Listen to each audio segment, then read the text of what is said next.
office, which they haven't done in years. This is real.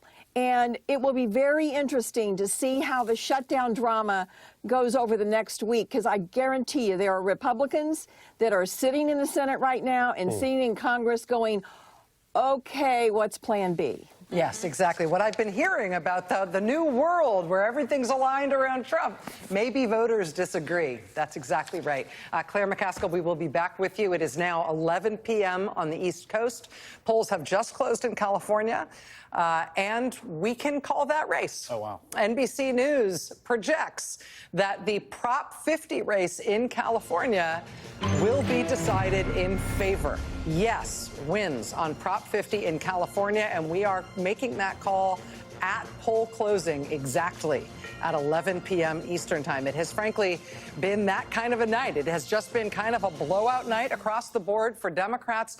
As Chris Hayes was saying earlier, if you had any sort of scorecard that you were looking to fill out tonight, right now you have been putting the same kind of blue check mark on every single important contested race everywhere in the country tonight. In New Jersey, in a race that had been seen potentially as a real squeaker, Democrat Mikey Sherrill has won the governor's race and handily won the governor's race over Trump-endorsed Republican Jack Ciattarelli. NBC News was able to make that call in New Jersey less than 90 minutes after polls closed. In New York City, the Democratic nominee Zohran Mamdani has romped to victory over former Governor Andrew Cuomo, who was running as an independent, although one endorsed by Trump. Republican Curtis Sliwa ran far, far behind in the single digits. At 34 years old, Zohran Mamdani will be the youngest New York mayor in over a century, as well as the first Muslim and the first person of South Asian descent to hold that office. This race, again, was not close. Zohran Mamdani appears to have won in 4 out of 5 boroughs, with more than 50% of the vote total citywide. Democrat Abigail Spanberger has been elected the first female governor of the Commonwealth of Virginia, beating Republican Lieutenant Governor Winsome Earl Sears. Democrats also appear to have flipped multiple seats in the state legislature, potentially growing Democrats' narrow majority in Virginia's House by a lot. They had a 2-seat majority. It looks to have expanded into a much larger majority tonight. Virginia's lieutenant governor's race has also gone to the Democrat. Ghazala Hashmi is the first Muslim woman elected to statewide office in the United States of America. And congratulations to her. In the Virginia Attorney General's race, Democrat Jay Jones has been declared the winner, defeating the incumbent Republican in that Attorney General's race in Virginia. In Pennsylvania, Democrats have retained 3 crucial seats on that state's Supreme Court. They prevailed despite a Republican campaign aimed at getting voters to remove them, a very well-funded campaign, I should add. The result means the top court in Pennsylvania will keep its de facto Democratic majority. That is potentially a huge deal for elections and voting rights in 2026 and 2028, where the court may be called upon to adjudicate election challenges from Donald Trump or his allies. Finally, in the great state of Maine tonight, as Claire McCaskill just mentioned, voters in Maine tonight rejected a Republican-backed measure to restrict voting in that state. It would require voter ID. It would impose other voting restrictions. Maine voters tonight also approved a red flag law that would allow family members or law enforcement to petition a court to take firearms away from somebody who is perceived to be at risk of harming themselves or others. This is widely perceived in Maine to be a response to the mass shooting in Lewiston, Maine 2 years ago. But look at that 20-point margin that we're seeing on the Maine red flag law. Just a remarkable series. Chris, you called this earlier, describing this as sort of Democrats running the table. I think that's exactly right. But I think what's going to emerge in the days ahead, tomorrow and over the next few days, as the data comes in, especially the data comes in fully from California, is margins, significant margins, and turnout. If you've got both the excitement and you've got turnout, you've got voters understanding the assignment, as Alexandria Ocasio-Cortez put it earlier tonight, and you're able to put those things together in an off-year election for huge numbers with big margins for Democratic candidates of every type in all sorts of different races, I got to think it's going to have national implications. I also think it's set off a chain of events on redistricting. And we already saw that with Governor Wes Moore today. I mean, despite, as Michael Steele noted, the state Senate president, who's a Democrat, is opposed to redistricting, he came out today in Maryland and said he was for it. There's going to be a lot of pressure on Governor Pritzker in Illinois to do the same. I mean, Prop 50 is a very big victory for Gavin Newsom. This is an idea, as Nicole so eloquently described it, that didn't even exist a couple of months ago. I mean, it wasn't a ballot measure they ran on for 18 months. It was over a couple of months. The other thing I think, and we'll see what happens tomorrow and the next coming days, Democrats won not without challenge. You know, there was a very unpopular governor in New Jersey that Mikey Sherrill had to sort of figure out how to run against. They tried to buy off 3 state Supreme Court races. A billionaire did in Pennsylvania. They still won those. You know, the attorney general in Virginia overcame text messages that were largely problematic. What I think this tells all of us is there's just like incredible energy and enthusiasm despite all of these efforts to sort of suppress the vote, to make it scary, to prevent people from participating in the process. The attorney general candidate who had a text message wishing ill on the child of another politician.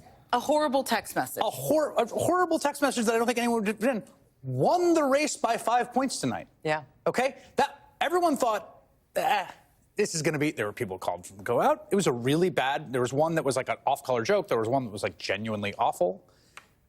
He won by 5 points. Now, one of the things you take away from that is like, yeah, candidate quality matters, right? Like, he didn't win by 15 points. Gravity does exist. It does matter whether you run the Spanberger race or you run the Jay Jones race where that text comes out. Voters do pay attention, but also the atmosphere matters and the national mood matters. And that sets the level against which people over or underperform. That's the thing you can't control, right, as an individual candidate. And what we're seeing in Virginia, when you look at top of the ticket, middle of the ticket, bottom of the ticket, is that even the bottom of the ticket, who way underperformed, I think the top of the ticket and the mood in Virginia and the national mood is still being carried to victory. I think one of the things that, you know, someone who's run a lot of races and been involved in politics going back to the 1970s. We heard what you said. Yeah. the thing that I love about tonight, and I really hope my friends on the other side of the aisle appreciate what the voters have done tonight and what they're saying. But more importantly, not in the states where there are elections, but in states where there are not elections tonight. Because that vibe flows, it courses throughout the political vein. It's just not isolated to one arm. It's a circulation system. So if this is happening in these locations tonight, it should give you some sense of the pulse that you can tap into from here to next November. And you cannot lose that energy. You cannot lose that momentum. You have to take what Gavin Newsom did in California and infuse it into the other conversations and strategies, what Spanberger and others have done. That's the thing you build off on. How you set up 2026 is based off how your voters performed tonight. And a year ago, people were saying, gosh, COVID, a lot happened. Right. Maybe we want the guy back from 4 years ago. And it was a hazy memory. It was hazy. And there was a lot of negativity around Biden because we saw him leave the race. We had an unusual year. Here we are 1 year later, and what you just walked through, this sort of Democratic onslaught in these places, Trump had improved his numbers in New Jersey and among Latinos. And Virginia's a place that he didn't win, but he was doing fine in some of these regions, not like the Republican Party is doing tonight. Yeah. And in this ensuing under a year, because it's January from the inauguration, you have the actual second-term Donald Trump, which was worse than the first term, according to the polling that you walked through, Rachel, and you pointed out that he's where he was right after January 6th, when Republican leaders were actually criticizing him, when he had Republican defections and, rightfully so, a trial to prepare for. Legally, he wasn't convicted of January 6th-related crimes because we never got the trial. But that's where his polling is now, and people are looking at the actual second-term Trump, which hasn't improved the economy, but has raised the question, do people want to live in a country where the government, big federal government, decides which comedians you can listen to? Yeah, and do we want a no. violent and corrupt authoritarian government? Or do we not want that? And there's a lot of different ways to say no to that. And Democratic candidates benefited from that no everywhere in the country tonight. Yeah, election monitors, too. I mean, we've all talked about election monitors, the Department of Justice sending them. They were trying to scare voters. And people, it seems, in California said, you know what? We're showing up. Yeah. We're going to wait in line. We're not worried about that. And that is also a lesson, I think, because that is definitely a trial run of what they could try to do. We will see, but we should all prepare ourselves for a year from now. People still showed up. They still voted. They still participated in the process. Also in Passaic County, too. And that's an incredibly positive sign about voters out there. But the election monitor thing was always a crazy Trump mirage, especially when you talk about a state like California. Yeah. California has 3,711 polling places, okay? They don't have 3,000 election monitors for the entire country, okay? It was always idiotic and impossible. Well, the really striking thing about this California election is the speed. I have never seen government and politics, this is a combination of it, work so fast. Gavin Newsom got this thing ballot ready at the very last minute on the calendar when you could possibly do that. In September in California, no one was talking about this. This was not like a presidential September where they're talking about, who's running for president. There was nothing to talk about. And it came along and surged. My guess about it was, yes, it's going to pass. Low voter turnout, but it'll pass. Huge voter turnout and passing. That's a whole other message, and it's a whole other outcome. And it really gelled for me when David Noriega was talking to those people in Torrance, and he was telling us what he was finding. And I think what he found was voters are normally given a choice. This one or that one. This person or that one. Sometimes you're not crazy about either one of them. That's your choice. This time, voters were given a job. You are a legislator right here. And it's this single piece of paper is what we got. I got a California ballot. It was just one thing. You check yes or no. That's it. And it's right in there. It says response to Texas partisan redistricting. Anybody reading it for the first time, a typical voter, is not going to understand it, but they knew what the job was. And whether it took a second reading or the communication on it was so clear that they knew, I'm going in there and I'm voting yes. And we heard them say it for freedom. For freedom is what he said. When the guy said, stay free, he said, why'd you bring your kids here? Stay free. Right, he knew he had a job. You gave him a job. You didn't just give him a popularity contest. You gave him a job. Go and do this for us. Yeah. Before we get to Zohran Mamdani, who I think is getting close to giving his, I keep saying this, but he keeps looking like he's close. Before he gives his remarks, Ali Velshi, can I ask you a question about the California vote and what we've got? This was a poll closing call from NBC News, which is, I mean, that's a big deal. It means instantly, as soon as the polls closed, NBC was able to project that Proposition 50 would succeed in California. Do we know anything in terms of, in the 13 minutes since polls have closed, have we gotten in a significant amount of vote? Yeah, and of course, as Jacob said, California is a state where there's a lot of advanced voting, a lot of mail-in ballots. So we actually don't have a ton of vote in right now. We've only got about 24%, but the margin tells the story, right? It's 61% yes, 39% no. So a lot of things it's just jumped up to 26%. So it's running around the same place. And again, California is a state that normally votes Democrat.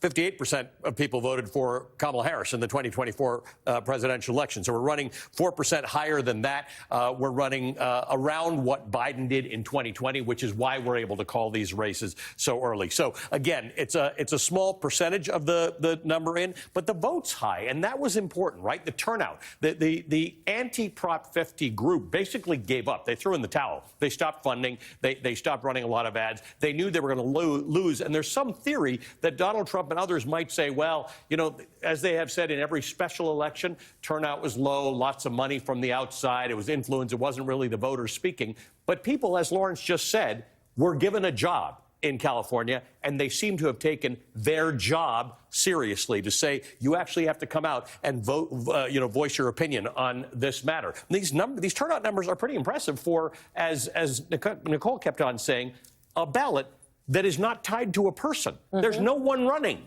in California, and yet we have close to 3 million people. That's 26% of the ballots are in, is 3 million people. So we're going to get to almost presidential election turnout levels for a proposition. Yeah. It's amazing. It is amazing. Ali, while we have you, as we are awaiting a victory speech from Mr. Mamdani, I said a moment ago that it looks like he's going to have won 4 out of 5 New York City boroughs, and that overall it looks like he is going to be above 50%, which is a pretty remarkable thing, particularly when you've got 3 major candidates in the race. Is that fair? And does it look like that's Yeah, I mean, we have 90% in, and it sort of stopped at 90, which suggests to me that the rest of this is going to be ballots that are counted later afterwards. New York City-wide, Zohran Mamdani has come in with 50.4% of the vote at the moment. The margin's big enough that he's probably going to stay above 50 at this point. In Manhattan, it's almost 53%. In the Bronx, where he was not doing as well, he's now at 51.5%. So he's over 50% in the Bronx as well. In Queens, which is where he's from and where Andrew Cuomo is originally from, it's a slightly tighter race. He's at 47.3% with 89% in, so I'm not sure he'll get to 50% there. Brooklyn, though, look at this, 57% going to Mamdani. And, of course, Staten Island, where you wouldn't have expected it to happen, Mamdani running second now. He's actually overtaken Curtis Sliwa. He's now in second place. Again, it's half of Cuomo's percentage. But when all told, with 90% in, Mamdani is looking like he's above 50% and will probably stay that way. Do you realize what this is going to do to the self-image of everybody who lives in Staten Island? To learn, to have to tell people on the street in Staten Island, okay, the Democratic Socialists beat the Republican. It's wild. In Staten Island. But as we've been discussing, for those of us who aren't in New York all the time, it was a really complicated thing because there's an actual Republican who was running as the Republican on the ticket. That's right. And in the last 24 hours, Elon Musk and Donald Trump and Stephen Miller told the Republicans and the Democrats to vote for the guy who's not the Republican or the Democrat. Yeah. In terms of some of the other races that we have been watching, I want to tell you that in Detroit, Michigan, the AP is projecting that the city council president, Mary Sheffield, will become the first female mayor in the history of the city of Detroit. She follows 75 men who have held that job before her. Unreal. In Jersey City, the AP says with more than 60% of the vote in, City Council member James Solomon is currently leading a former New Jersey governor named Jim McGreevey, who is attempting a return to politics after resigning under really weird circumstances as New Jersey governor more than 2 decades ago. There's likely going to be there may be a runoff next month there, one of the 2 candidates there. Oh, my God. I've seen... there's got to be like if we put them in DVDs, there's a shelf. There's a of Rachel, Jim McGreevey, Rachel Bob McDonnell, and Rachel Rod Blagojevich. Get the set. 10 hours on each one. I don't need a script for any of them. In Atlanta, Mayor Andre Dickens is projected to win a second term, earning a majority of the vote there and thus avoiding a runoff. The AP is also showing 99% of the vote in Minneapolis. This has been interesting. Democratic incumbent Mayor Jacob Frey facing off against 14 different challengers there. That's a ranked choice election. That means that voters' second and third choices will be very important in determining the outcome there if Frey does not get 50%, if he does not get a full majority. And here's Zohran Mamdani, who is mayor-elect of New York City. These are live images right now. This is happening right this second in Brooklyn, New York, at his campaign's election night headquarters. Let's watch.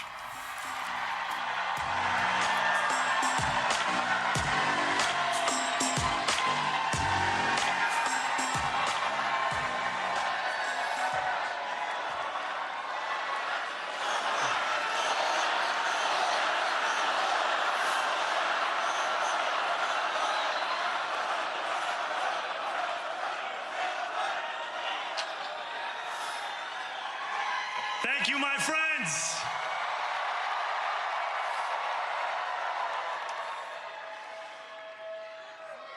The sun may have set over our city this evening, but as Eugene Debs once said, I can see the dawn of a better day for humanity. For as long as we can remember, the working people of New York have been told by the wealthy and the well-connected that power does not belong in their hands. fingers bruised from lifting boxes on the warehouse floor, palms calloused from delivery bike handlebars, knuckles scarred with kitchen burns. These are not hands that have been allowed to hold power. And yet, over the last 12 months, you have dared to reach for something greater. Tonight, against all odds, we have grasped it. The future is in our hands. My friends, we have toppled a political dynasty.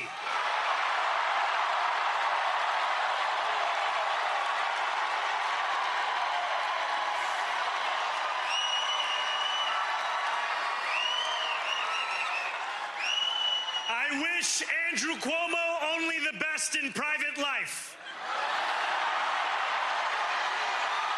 But let tonight be the final time I utter his name as we turn the page on a politics that abandons the many and answers only to the few.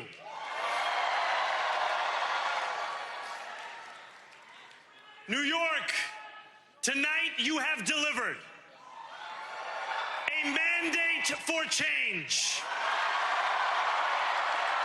a mandate for a new kind of politics, a mandate for a city we can afford, and a mandate for a government that delivers exactly that.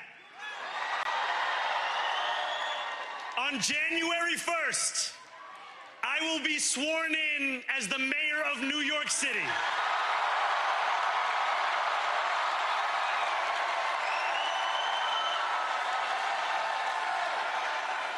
And that is because of you.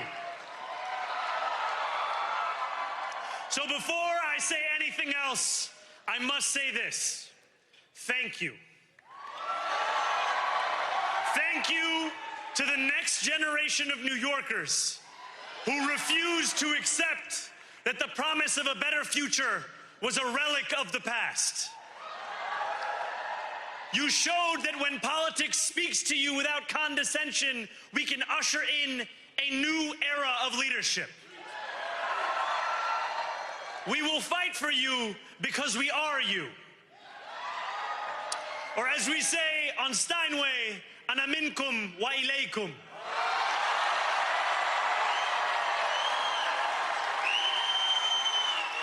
Thank you to those so often forgotten by the politics of our city who made this movement their own.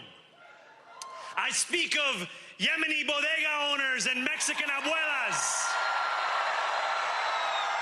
Senegalese taxi drivers and Uzbek nurses, Trinidadian line cooks and Ethiopian aunties. Yes, aunties.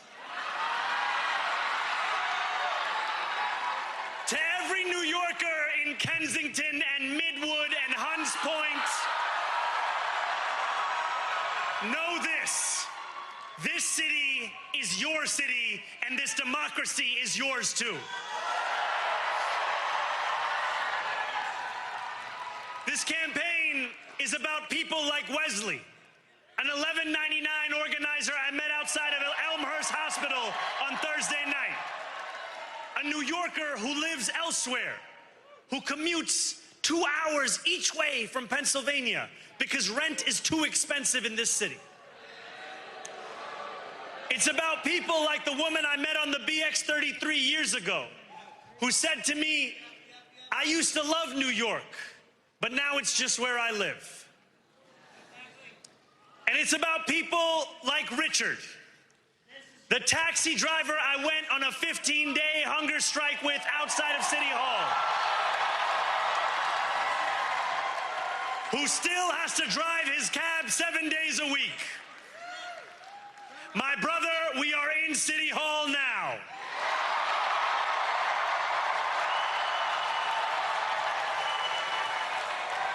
This victory is for all of them, and it's for all of you. The more than 100,000 volunteers who built this campaign into an unstoppable force. Because of you, we will make this city one that working people can love and live in again. With every door knocked, every petition signature earned, and every hard-earned conversation, you eroded the cynicism that has come to define our politics. Now, I know that I have asked for much from you over this last year. Time and again, you have answered my calls. But I have one final request. New York City, breathe this moment in. We have held our breath for longer than we know. We have held it in anticipation of defeat. Held it because the air has been knocked out of our lungs too many times to count. Held it because we cannot afford to exhale. Thanks to all of those who sacrificed so much, we are breathing in the air of a city that has been reborn.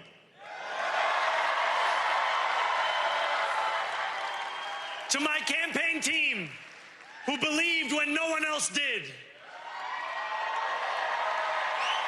and who took an electoral project and turned it into so much more, I will never be able to express the depth of my gratitude. You can sleep now. To my parents, Mama and Baba, you have made me into the man I am today. I am so proud to be your son. And to my incredible wife, Rama,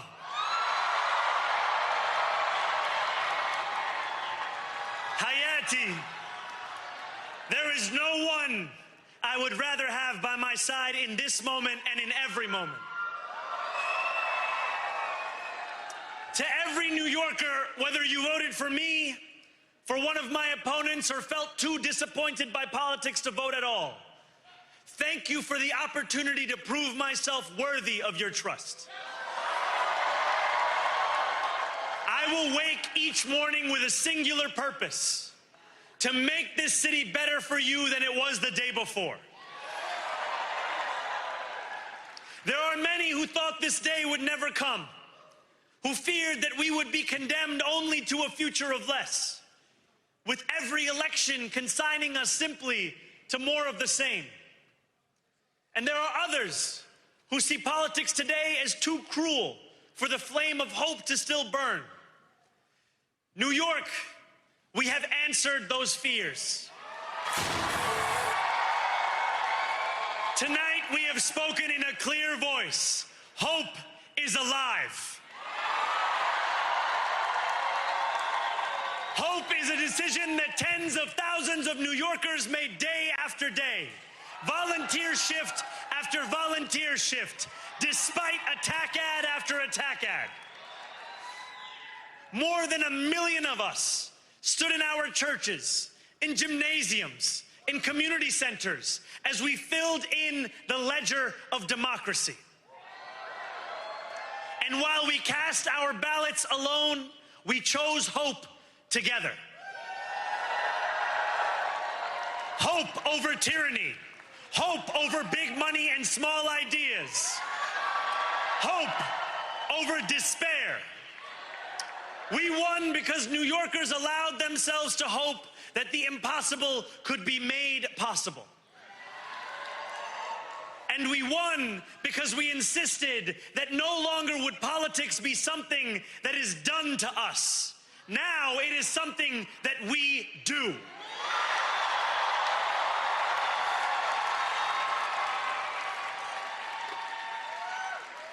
Standing before you, I think of the words of Jawaharlal Nehru. A moment comes but rarely in history when we step out from the old to the new, when an age ends and when the soul of a nation long suppressed finds utterance. Tonight, we have stepped out from the old into the new. So let us speak now with clarity and conviction that cannot be misunderstood about what this new age will deliver and for whom. This will be an age where New Yorkers expect from their leaders a bold vision of what we will achieve, rather than a list of excuses for what we are too timid to attempt. Central to that vision will be the most ambitious agenda to tackle the cost of living crisis that this city has seen since the days of Fiora LaGuardia.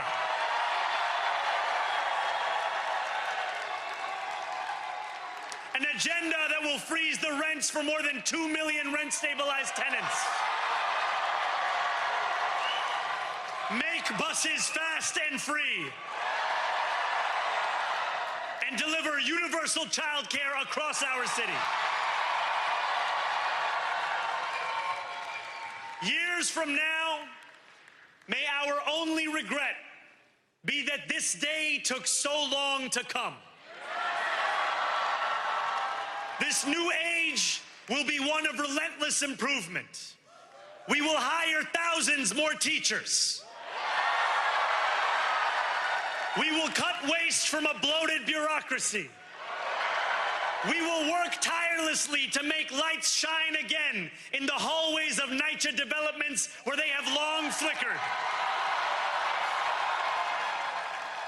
Safety and justice will go hand in hand as we work with police officers to reduce crime and create a department of community safety that tackles the mental health crisis and homelessness crises head on. Excellence will become the expectation across government, not the exception. In this new age we make for ourselves, we will refuse to allow those who traffic in division and hate to pit us against one another. In this moment of political darkness, New York will be the light. Here, we believe in standing up for those we love. Whether you are an immigrant, a member of the trans community, one of the many black women that Donald Trump has fired from a federal job, a single mom still waiting for the cost of groceries to go down,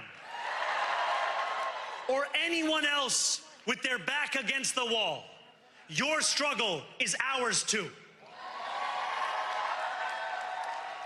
And we will build a city hall that stands steadfast alongside Jewish New Yorkers and does not waver in the fight against the scourge of anti-Semitism. Where the more than 1 million Muslims know that they belong.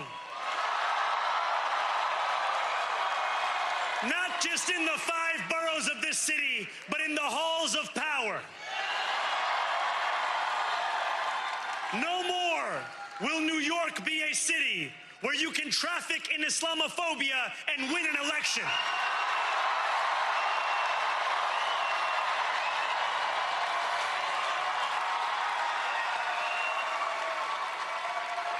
This new age will be defined by a competence and a compassion that have too long been placed at odds with one another. We will prove that there is no problem too large for government to solve and no concern too small for it to care about. For years, those in City Hall have only helped those who can help them. But on January 1st, we will usher in a city government that helps everyone. Now, I know that many have heard our message only through the prism of misinformation.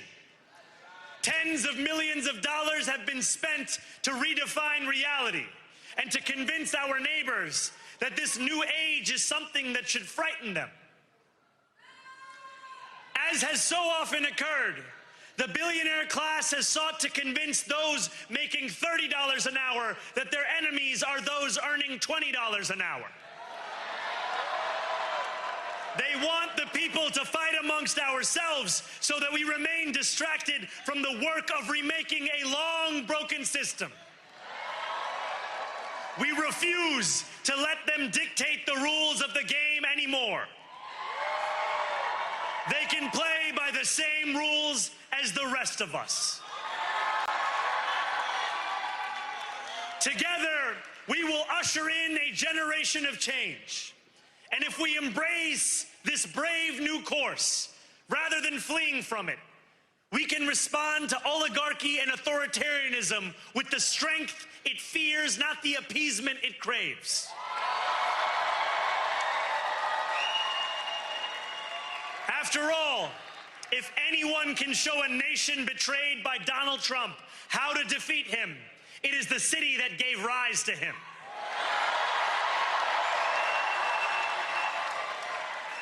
And if there is any way to terrify a despot, it is by dismantling the very conditions that allowed him to accumulate power.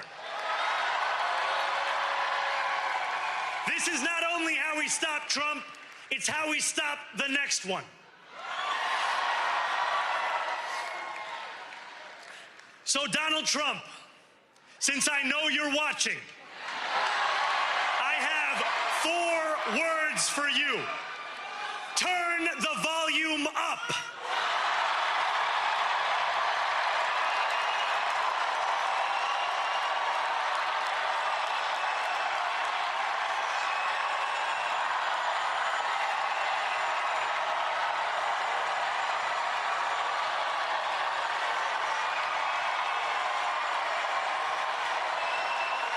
We will hold bad landlords to account because the Donald Trumps of our city have grown far too comfortable taking advantage of their tenants. We will put an end to the culture of corruption that has allowed billionaires like Trump to evade taxation and exploit tax breaks. We will stand alongside unions and expand labor protections because we know, just as Donald Trump does, that when working people have ironclad rights, the bosses who seek to extort them become very small indeed. New York will remain a city of immigrants, a city built by immigrants, powered by immigrants, and as of tonight, led by an immigrant.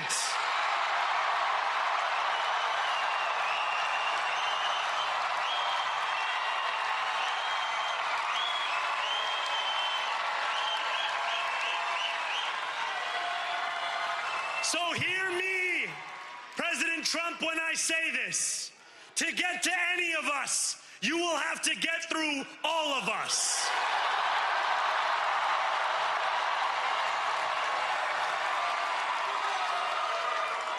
When we enter City Hall in 58 days, expectations will be high.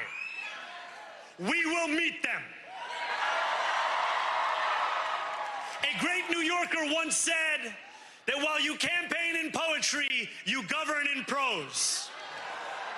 If that must be true, let the prose we write still rhyme, and let us build a shining city for all.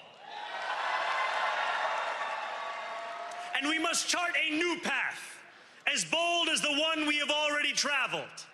After all, the conventional wisdom would tell you that I am far from the perfect candidate. I am young, despite my best efforts to grow older. I am Muslim. I am a democratic socialist. And most damning of all, I refuse to apologize for any of this. And yet, if tonight teaches us anything, it is that convention has held us back. We have bowed at the altar of caution, and we have paid a mighty price. Too many working people cannot recognize themselves in our party. And too many among us have turned to the right for answers to why they've been left behind. We will leave mediocrity in our past.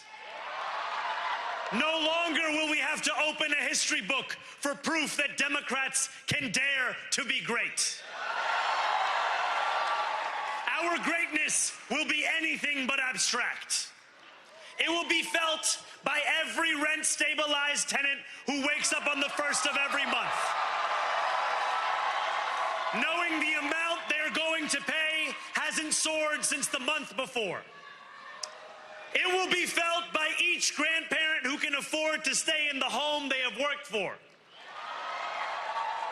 and whose grandchildren live nearby because the cost of childcare didn't send them to Long Island. It will be felt by the single mother who is safe on her commute and whose bus runs fast enough that she doesn't have to rush school drop-off to make it to work on time. And it will be felt when New Yorkers open their newspapers in the morning and read headlines of success, not scandal. Most of all, it will be felt by each New Yorker when the city they love finally loves them back. Together, New York, we're going to freeze the...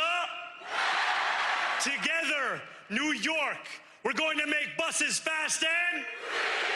Together, New York, we're going to deliver universal... Let the words we've spoken together, the dreams we've dreamt together, become the agenda we deliver together.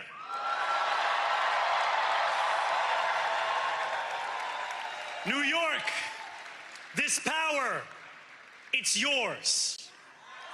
This city belongs to you. Thank you.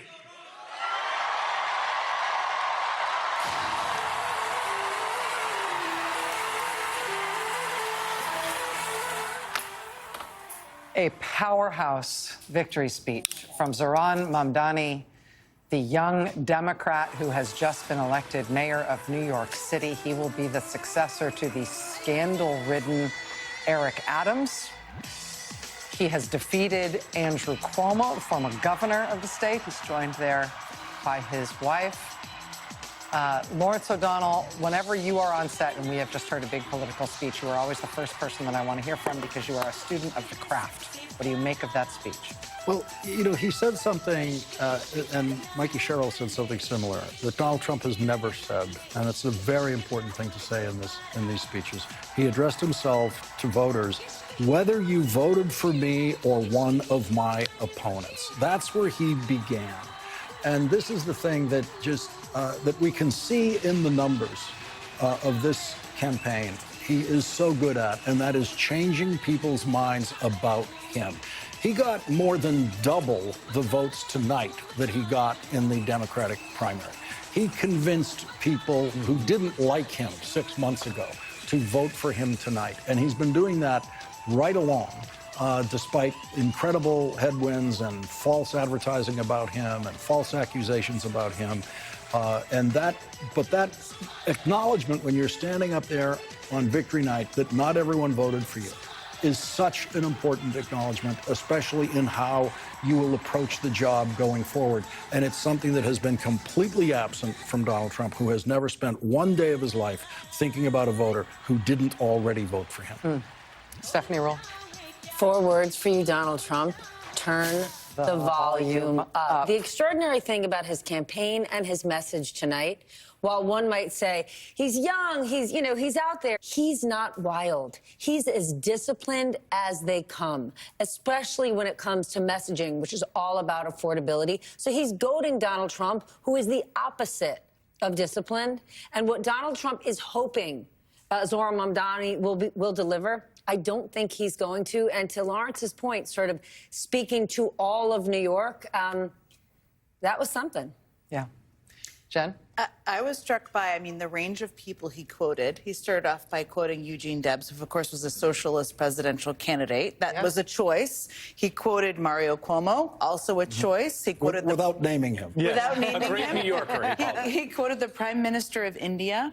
But one of the things that struck me, I think Lawrence's point is a really important one, and you heard that also from Mikey Sherrill, you heard that from Abigail Spanberger. But what you also heard from him is a proud embrace of exactly who he is. And I think that message, a big message of his speech tonight, was for the people who haven't voted before, who have not participated before, who feel that politics is removed from them, that it is all in an ivory tower, that it's in a secret room in D.C. or a secret back room in New York, wherever it may be. And I think a big part of his message was to that audience. And tomorrow, he will have to continue to build and continue to build support and govern for all New Yorkers. But that's what I heard from the speech. All right. It was a fantastic speech, given all the context. Nation of immigrants, he's an immigrant. Talks about New York and facing down this president. Not many 30-something-year-old new mayors are taken seriously when they say they're in dialogue with the president, who's from New York, by the way. And on the parochial but relevant thing, because he made a lot of cultural connections here, we're told that at the victory party, they did play some 50 Cent, even though they've been clashing over tax policy. 50 wants lower taxes for millionaires. Zohran wants higher taxes. But footnote, he walked out to Ja Rule's New York, New York. That is 50 Cent's biggest enemy. They had a long-running feud. And Zohran Mamdani, unlike some people, actually is involved in his playlist. It's not being picked by somebody else. So even the New York of it all, the music of it all, yes, some of us like music, but that actually is part of how he campaigned online and with people, and it felt authentic. Also, since it's come up so much, mention it, he talked about diversity and hate crimes. He talked about being a proud Muslim, the authentic point you mentioned, and he also spoke just then tonight about fighting anti-Semitism, which is a real problem in New York, Europe, the Middle East, a lot of places. And when he said, if you want to come for any one of us, you're going to have to come through all of us. Good line. Very good line. I also just thought, every time there's an election, there's like a whole discourse where you try to reverse engineer from the crosstabs of the polls, and that's what everyone does. But what ends up happening is that, charisma matters a lot. Yeah. And innovation matters. And individual people going out there and trying new stuff and figuring it out. And it doesn't end up ever getting reverse engineered from the crosstabs of the data, even though that has to inform what people do. But what happens is new politics get created when new people try new things in the right moment. And it feels like that's what you're watching today. Yeah, and when a party, for all of its faults and all of its cowardice, can recognize a really impressive talent who comes along who doesn't check the boxes they wanted that talent to check, but is nevertheless open to it. I thought about that when we had Alexandria Ocasio-Cortez hosting her on our air tonight for an interview, just thinking about the way the Democratic establishment was so rocked by her, and what's happened in the interim years since she's been in Congress is that they have begrudgingly recognized that she is an incredible talent. And yeah, she'll be a lightning rod and she'll take it, but she loves that too, and she can make the most out of that. And the boxes to check are different in different states. Exactly, and in every different race, and in some of the same states in different times. It just, She also campaigned her heart out for Joe Biden. And she's campaigned her heart out for people who she did not align with 100%. Yeah. And that is something that when she calls for other people to do the same, it comes from a place of that she's done that. And that's an important part of moving forward. I think the other thing about politics is it's really about how you feel, how you make people feel as a candidate or being a part of a movement. And I obviously, Barack Obama was his own moment in time, but that was a cultural moment that brought people in because they felt like they were a part of something bigger than themselves. And yes, with Mamdani in a certain way, also with Prop 50. I mean, people in line, they are talking like they are a part of something. They're culturally a part of something. They're bringing their kids. They're bringing their neighbors. They're there proudly waiting in line. And that, when politics is working, that is what it is about. Also, getting the Prop 50 poll closing call tonight. I can't overstate. Look at how big the margin is. I will say, let me just interject, Chris, and don't let me put you off what you're going to say. But we are expecting Governor Gavin Newsom of California to speak on the Prop 50 results shortly. We weren't totally sure that was going to happen tonight, but we think he's going to speak here momentarily. Probably a smart thing to do. 65-35, get up there. I mean, you know, we have been told that there was a narrative because of how shocking, in some senses, Trump's win was. Not because it's shocking that he won. It's a 50-50 country. Inflation was high. The one party dumped the incumbent president off their ticket a few months ago. It's not crazy. But there was this like idea that because Donald Trump won by 1.5 percentage points, everything was now different. The country had been totally transformed. Everything was different.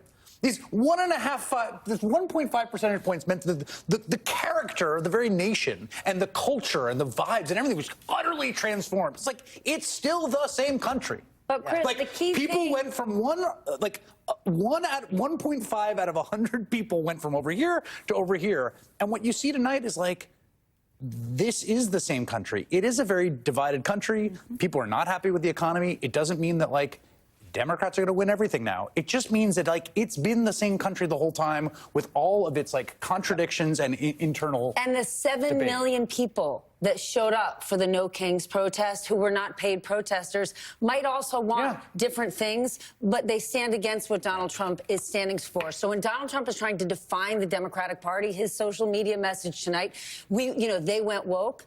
When Abigail Spanberger was getting her MBA at Purdue, when Mikey Sherrill was at the U.S. Naval Academy and then a helicopter pilot, or when Mamdani was speaking in Staten Island and Brooklyn and Queens about affordable housing. Yeah. So if they stay true to not allowing Republicans to say Democrats are fill in the blank, then they're going to represent a huge swath of the American people. And let me just recap just for a second. So New Jersey governor's race, not at all a sure thing, not at all seen as a sure thing going in tonight. Democrats win the New Jersey governor's race with Mikey Sherrill.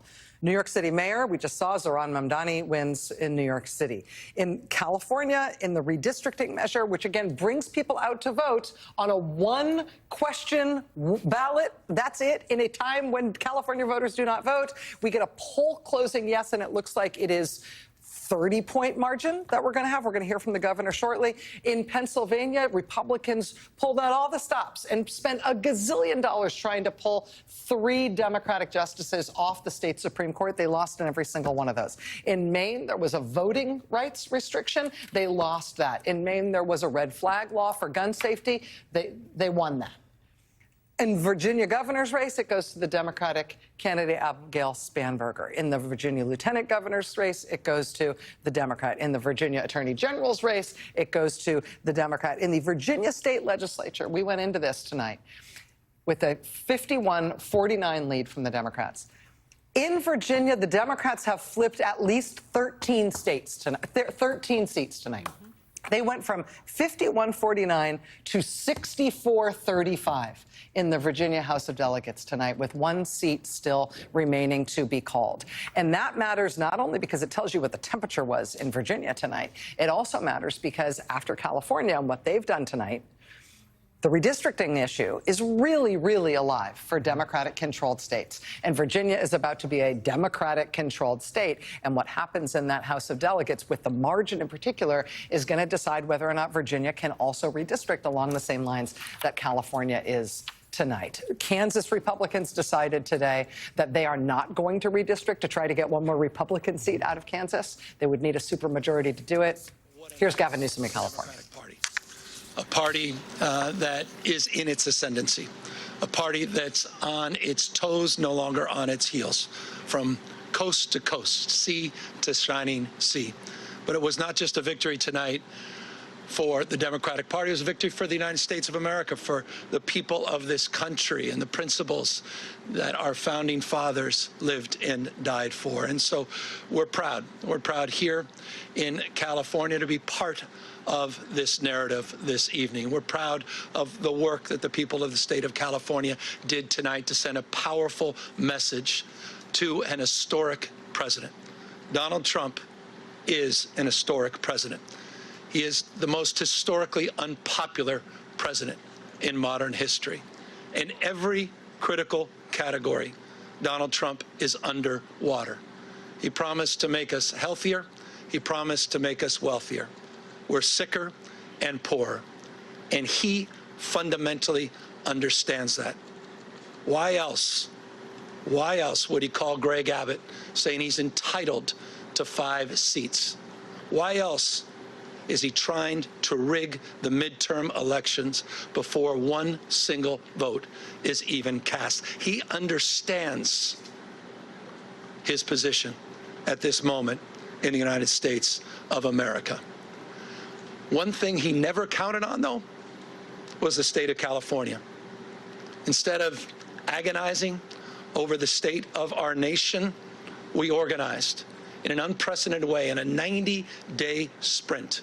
People from all over the United States of America contributed their voices and their support for this initiative. We stood tall and we stood firm in response to Donald Trump's recklessness. And tonight, after poking the bear, this bear roared with an unprecedented turnout in a special election with an extraordinary result. None of us, however, are naive. This is a pattern. This is a practice. Donald Trump's efforts to rig the midterm election continue to this day, and I'll reinforce that in just a moment. You're seeing him take action all across this country, not just in Texas. You saw what they were successfully able to do in Missouri, what they did in North Carolina, what they're trying to do in Indiana, and inevitably in Florida. They are not screwing around. In June of this year, we saw 4,000 National Guard federalized in the state of California. We saw 700 active duty Marines not sent overseas, but sent to the second largest city in the United States of America to militarize our streets. We said in June this was a preview of things to come. What more evidence do you need than what happened in Washington, D.C., what's happening up in Portland, cities like Chicago? When we kicked off this campaign just 90 or so days ago in Little Tokyo, in Southern California, in L.A., at the Democracy Center, Donald Trump sent Greg Bovino. He sent his private police force that increasingly appears to have taken an oath of office to Donald Trump, not to the Constitution of the United States. He sent them to our kickoff rally to chill free expression, to chill free speech, to intimidate people from participating. Just today, in Los Angeles, Donald Trump called up the Border Patrol, sent them to Dodger Stadium, and threw a fastball at free speech, right at the head, free expression, to suppress the vote in America's second largest city. Just did that today. People in tactical gears sent out to intimidate a community that is already on edge. But you see, as we speak, people are still in line. People waiting up 3 hours to cast their vote, to send a message to Donald Trump. No crowns, no thrones, no kings. That's what this victory represents. It's a victory for the people of the state of California and the United States of America. And this is a victory that's punctuated with a sober reminder that it's not just the actions that Donald Trump has taken to federalize our guard, to begin the process of militarizing American cities, to intimidate free expression and speech by utilizing ICE and Border Patrol in American cities. But he also announced today, right when polls were opening, that this election was rigged. That this election was rigged. Of course, those are familiar words. It's exactly what Donald Trump said after January 6th, that day of love, where he tried to light democracy on fire. He tried to wreck this country, and he called in to the Secretary of State in Georgia, calling up for 11,000, 12,000 votes, just like he called Greg Abbott, saying he's entitled to those 5 seats. He said this election was rigged, and he's moving to look for criminal prosecution and investigations at the Department of Justice. He is not screwing around. So tonight, I'm proud, but I'm very mindful and sober of the moment we are living in. Donald Trump does not believe in fair and free elections, period, and full stop. This is not complicated, and it's self-evident to anyone paying attention. You start to stack up all of these actions that continue to this moment and will continue in moments to come. If you think I'm exaggerating, consider his announcement just a few weeks ago to send rapid response teams all across the United States, in all 50 states, tens of thousands of members of the military prepared for urban deployment. A preview of things to come. But back to this state. Our state of mind was resolute. Our state of mind was resolved to stand firm and to stand tall, to not be intimidated, to not be humiliated, to not fall prey to cynicism, to not fall prey to fear and the anxiety of someone that believes in only one thing, shock and awe, to intimidate and exhaust us. But we're seeing all across this country, 7 million people strong, standing up, not just for themselves, but for each other and for these enduring and historic principles of our founding fathers. And I'll end on that. Next year is the 250th anniversary of the best of Roman Republic, the best of Greek democracy. This fundamental notion of a system of checks and balances, of popular sovereignty, the rule of law. Mr. President, the rule of law, not the rule of dawn. And I hope it's dawning on people, the sobriety of this moment, what's at stake. Tonight, as I said, is an extraordinary moment for our party, but again, it's an extraordinary moment affirming those principles. Our founding fathers did not live and die to see the kind of vandalism to this republic and our democracy that Donald Trump is trying to perpetuate. And so my call tonight, in the spirit of Whitman, who talked about the powerful play, goes on. We all must contribute a verse. And so we need the state of Virginia. We need the state of Maryland. We need our friends in New York and Illinois and Colorado. We need to see other states with the remarkable leaders that have been doing remarkable things meet this moment head on as well, to recognize what we're up against in 2026. And let me make this crystal clear.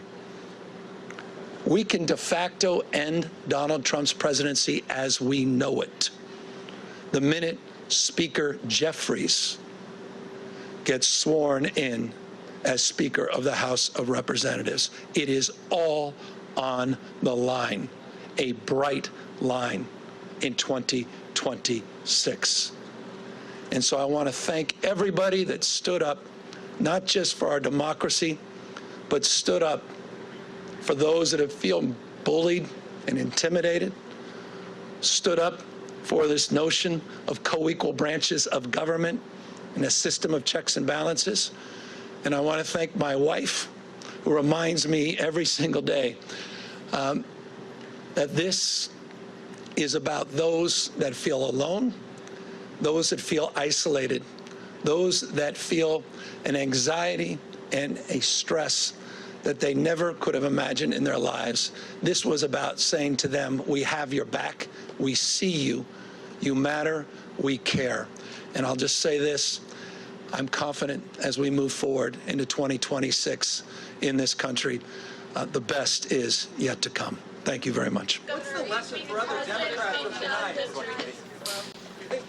There you have California Governor Gavin Newsom setting the stakes for what has happened in California as being part of a larger fight for democracy all across this country. Michael, real soon we're going to hear from the governor.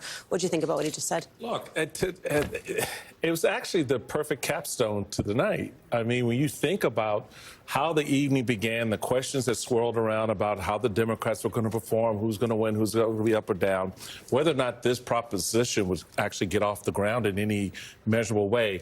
And at 8 o'clock this evening, as the polls were closing, there were still lines of people. And it said a lot about the energy that has been struck across the country. And I think that's a very powerful opening bell to the 2026 cycle. Indeed. Right? Simone, you get that, right? Yeah. Speaking of energy, good morning or good evening, depending on where you are watching from. Thank you for being up with us for MSNBC's special coverage of Election Night 2025. I'm Alicia Menendez here with Simone Sanders-Townsend and Michael Steele.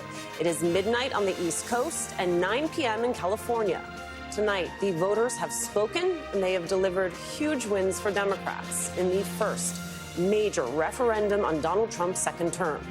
In Virginia, MSNBC projects Democrat Abigail Spanberger has won the race for governor, soundly defeating Republican Winsome Earl-Sears. Her massive victory boosting Democrats in down-ballot races as well, electing Democrat Ghazala Hashmi as the state's next lieutenant governor. She is now the first Muslim-American woman elected statewide to office in the United States. And Democrat Jay Jones, who won the race for Virginia Attorney General. In New Jersey, MSNBC projects Democrat Mikey Sherrill has won the state's race for governor, defeating Trump-endorsed Jack Ciattarelli and outpacing Kamala Harris's performance in the state last year. And in New York City, Democrat Zohran Mamdani soundly won the race for mayor, beating former New York Governor Andrew Cuomo. MSNBC can also project California voters have approved Prop 50, giving the green light to a new congressional map that counters Trump-sanctioned GOP gerrymandering in red-leaning states ahead of next year's midterm elections. Here's how Democrats address their supporters tonight. We are a nation founded on ideas, but we are a country where it is up to us, the citizens, who must put those ideas into action. Here in New Jersey, we know that this nation has not ever been, nor will it ever be, ruled by kings. We take oaths to a constitution, not a king. We've chosen liberty, the very foundation of democracy, and we've chosen prosperity necessary to create opportunity for all. And while we cast our ballots alone, we chose hope together. Hope over tyranny. Hope over big money and small ideas. Hope over despair. A lot of big results. I just want to note that the President of the United States was paying attention to this evening. And on Truth Social on Tuesday, he posted, Trump wasn't on the ballot and shutdown were the two reasons that Republicans lost elections tonight. According to pollsters, Donald Trump did not name the unknown pollsters. Isn't he the reason there's a shutdown? Can I, come on now. Look, if this were any other election cycle, one of the main stories going into Election Day would have been that the sitting president of the United States, who was just elected exactly 1 year ago tonight, was not asked to appear with any of the major candidates in this race. That the sitting president of the United States, who won election exactly 1 year ago today, was not out on the campaign trail aggressively. That the sitting president was only asked to do a teletown hall the night before Election Day, where he didn't even say the name of the Republican candidate in Virginia. Tonight, what I saw across all of these races is that the people do still have the power. The people have the power, that organizing matters, infrastructure matters, and I know we're going to get into all those specific races, but if we want to just zero in specifically on New Jersey very quickly, I talked to a lot of people in the lead up to Election Day that said this was a turnout election, and what they did specifically when it comes to black voters, people in the state told me that for black voters, this election was bigger than Mikey Sherrill. They said this was about their freedom, and I was like, ooh, it's feeling like the Underground Railroad chit-chat here. I was going to ask you then, could you encapsulate then the difference from the folks you talked to in that turnout model mindset? Because you and I know what that means on the ground. You know what it's like to cover a story where the people are staying at home, right? What's the difference between 24 and tonight? Well, look, again, one of the folks that I talked to that has been very engaged in organizing specifically African-American voters and getting those folks to turn out said to me that the difference is that people are seeing all across New Jersey what is happening across the country, and that they felt, black voters especially, felt that this election was their chance to defend their freedom. That they are seeing what Donald Trump has done all across the country elsewhere. So it's settling in. And settled in for them. In Virginia, I heard the same thing. I know we'll have the Speaker of the Virginia House of Delegates, Don Scott, on, who is feeling very good, frankly, right about now, given what's happening in Virginia in the House of Delegates. He specifically and others in the state said to me that the voters, it wasn't about Abigail Spanberger specifically. It was about what is happening in this country and what Virginians had the ability to do to protect Virginians and make a stand. And I think if you look at the turnout numbers, and I know we'll go to Velshi in a second, but if you look at the numbers and just the sheer difference between 2024 turnout and 2025 turnout, again, a year ago today, to me, that says people really did believe when the Democratic candidate said that this election was your chance to have your voice heard. And for people that don't think elections matter, look at California. Yeah, what about Look at the Jersey? I country. mean, you had your finger on that pulse for most of the season, and how does that read a year later?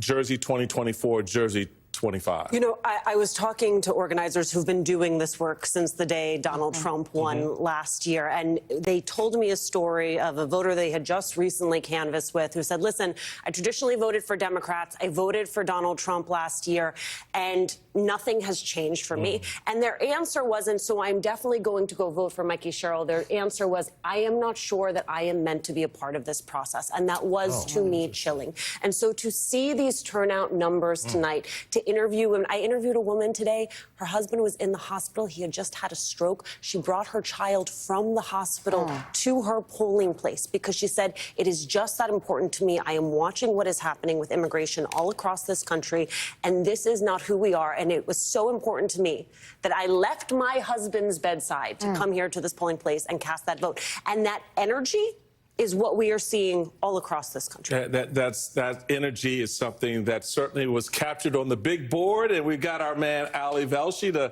sort of tap into that energy that he covered tonight. I want to show you some numbers. Okay, this is the Prop 50 in California. We've got 65% of the vote in. It was very easy to call. We called this the minute polls closed because look at the spread here. Take the 4.5 million people who voted for it, the 2.5 million people who voted against it. That's 65%. You add that together, you get to 11 million people. Let me show you a couple interesting things. The 2024 presidential election in California, 15.8 million people voted. The 2020 presidential election, 17.5 million people. 11 million people came out to vote, and there wasn't a human on the ballot. I mean, that's kind of amazing. Take a look at another ballot measure I want to just show you about. We don't talk too much about them. Pennsylvania. Nobody cares about these things. They have this weird system where you elect somebody to the Supreme Court. They get 10 years, and in 10 years you get to vote up or down, yes or no. Do they get to stay or they don't? Normally, this is a sleepy little election. 3 Democrats were up for retention, as they call it. The richest man in Pennsylvania put a lot of money into getting them recalled. Got wiped. Look at this, 93% in, 60% voted to retain those people. These are not even the stories that are the main stories. Zohran Mamdani, we're looking at the numbers coming in from New York. We're almost done because we got 91% in. You're probably not going to get a lot more tonight. These are late ballots that are coming in. 50.4% of the vote. He won in Manhattan. He got 53%. In the Bronx, 51%. In Queens, where he's from, where Andrew Cuomo's from, and where Donald Trump is from, Zohran Mamdani got 47%, beating Cuomo. In Brooklyn, 57% of the vote. In Staten Island, where we expected he'd lose, look at this. Cuomo won. Zohran Mamdani comes in at half the number. Curtis Sliwa, the actual Republican in the race, was in 3rd place. And then you're talking about these other rates. Virginia, we were talking about this earlier. Virginia, we expected would be a Democratic victory, and it was. Take a look at the statewide margin. It's 57 to 42.5 in Virginia. We expected.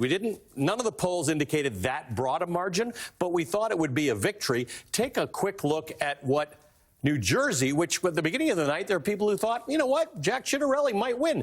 The margin's very, very similar. The patterns are even similar. Places where Kamala Harris won in 2024, Mikey Sherrill and Abigail Spanberger outperformed. Places where Donald Trump won in 2024, Jack Ciattarelli underperformed. The pattern is the same across the country, whether it's in California, where no one was on the ballot, in Pennsylvania, a judicial election that people don't pay any attention to, in New York, which the whole world was paying attention to, and in Virginia and New Jersey. This was a clean sweep across the board. A clean sweep across the board. Let's also bring into the conversation former Senator Claire McCaskill. She is now an MSNBC political analyst. And I will just note, it is about, 12:13 Eastern, and we have now officially entered the 36th day of the government shutdown. This is now the longest government shutdown in history. Yeah, I think you're going to see something move on that, especially after tonight. I'd like to be a fly on the wall at this breakfast in the morning that Trump is hosting for the Republican senators, because they know that they are not winning this fight right now. And there's a group of folks in the Senate. The majority of the Democrats that are working on this are not running next time. They're people who have decided not to run and are retiring, along with Angus King from Maine, who have been working on trying to get an off-ramp, a three-legged stool involving some appropriations going, some kind of agreement on a limited continuing resolution to keep funding the government, and then a vote on the health care bill. Well, the details have to be worked out, I think, and I think they've got to figure out if it's a 50-vote margin on the Obamacare subsidies or whether it's a 60-vote margin. But I think it'll move in this next week.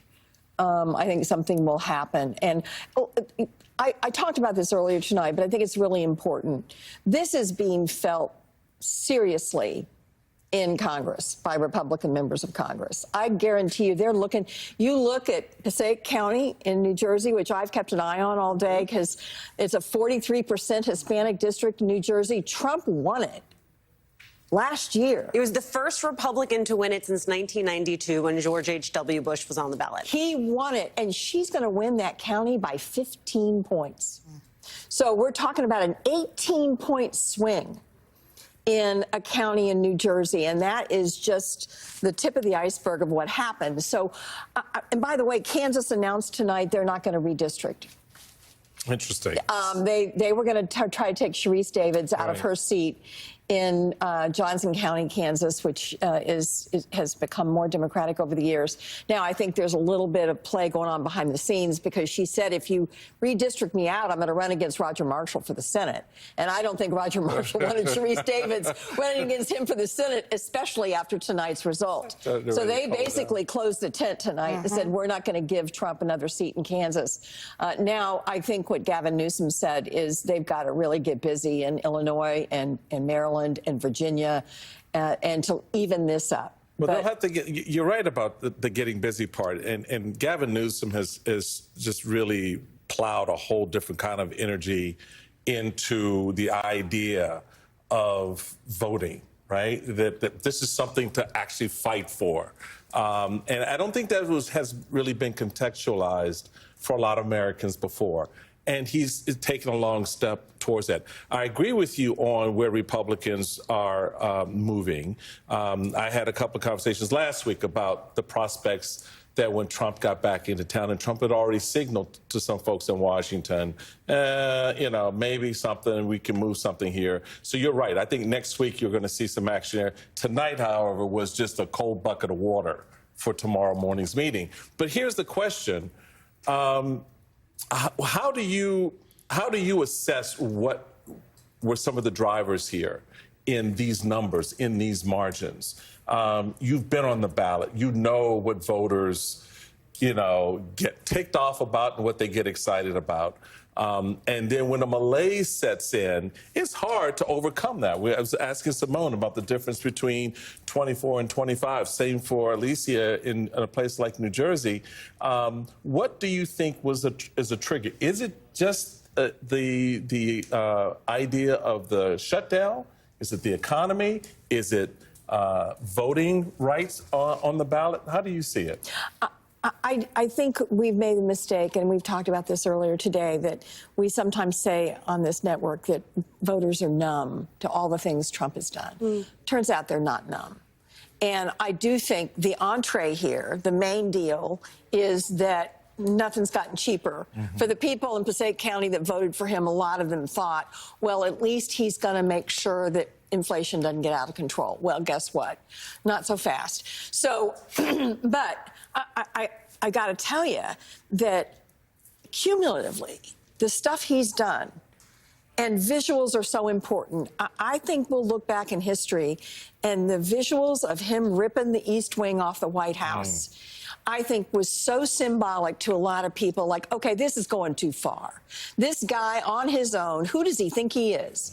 He's tearing down our house. Nobody's approved it. Nobody knows what he's doing. Nobody knows who's paying for it.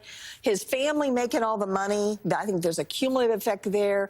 What he's doing with the people with masks on the streets, disappearing people, including American citizens, when everybody said, well, he's just going to go after the bad guys. Well, no, not so much. So I think the DOJ, all the stuff with him prosecuting his enemies, it piles up after a while. And the frustration that people have, that I encounter at the grocery store, what can we do, Claire? What can we do? I mean, you guys see it, right? Everywhere you go. Well, today, people could do something. They could vote.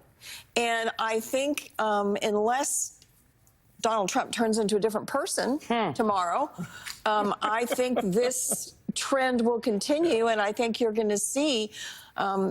I've talked to a lot of people tonight, and there's people like Sherrod Brown that are very happy tonight. There are people like Roy Cooper that are very happy tonight. I think the Senate, we didn't think the Senate was going to be in play next year. I think after tonight, the Senate's definitely in play. It definitely is. It's on the on that sort of circle. It's on the cusp. On that concentric circle. Right before they get to the batter's boxes. Next year, Texas, I'm talking to you. You can do it next year, Texas. I know we got to go, but I will just say to Claire's point, to me, this is why the president acts with such impunity, and he brags and he acts as though he will never meet any kind of consequences, because he has not. But tonight, he has met consequences for what he has done, and the Republicans are going to have to answer for it. All right. Well, thank you so much. Bet. I know it's been a long day for you, And Claire. I got to be back early. I know. See you at 6 a.m. Claire McCaskill, thanks for being with us tonight. We really appreciate you. Ali Velshi, stay close, baby. You don't get to go. Don't go anywhere, folks. After a quick break, we'll talk with the Speaker of Virginia's House of Delegates about Democrats' historic win in the Commonwealth tonight.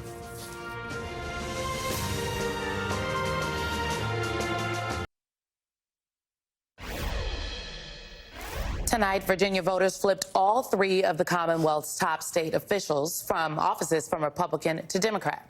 Abigail Spanberger made history as the first woman elected governor of the Commonwealth of Virginia, and Lieutenant Governor-elect Ghazala Hashimi is the first Muslim woman elected to a statewide office in the nation.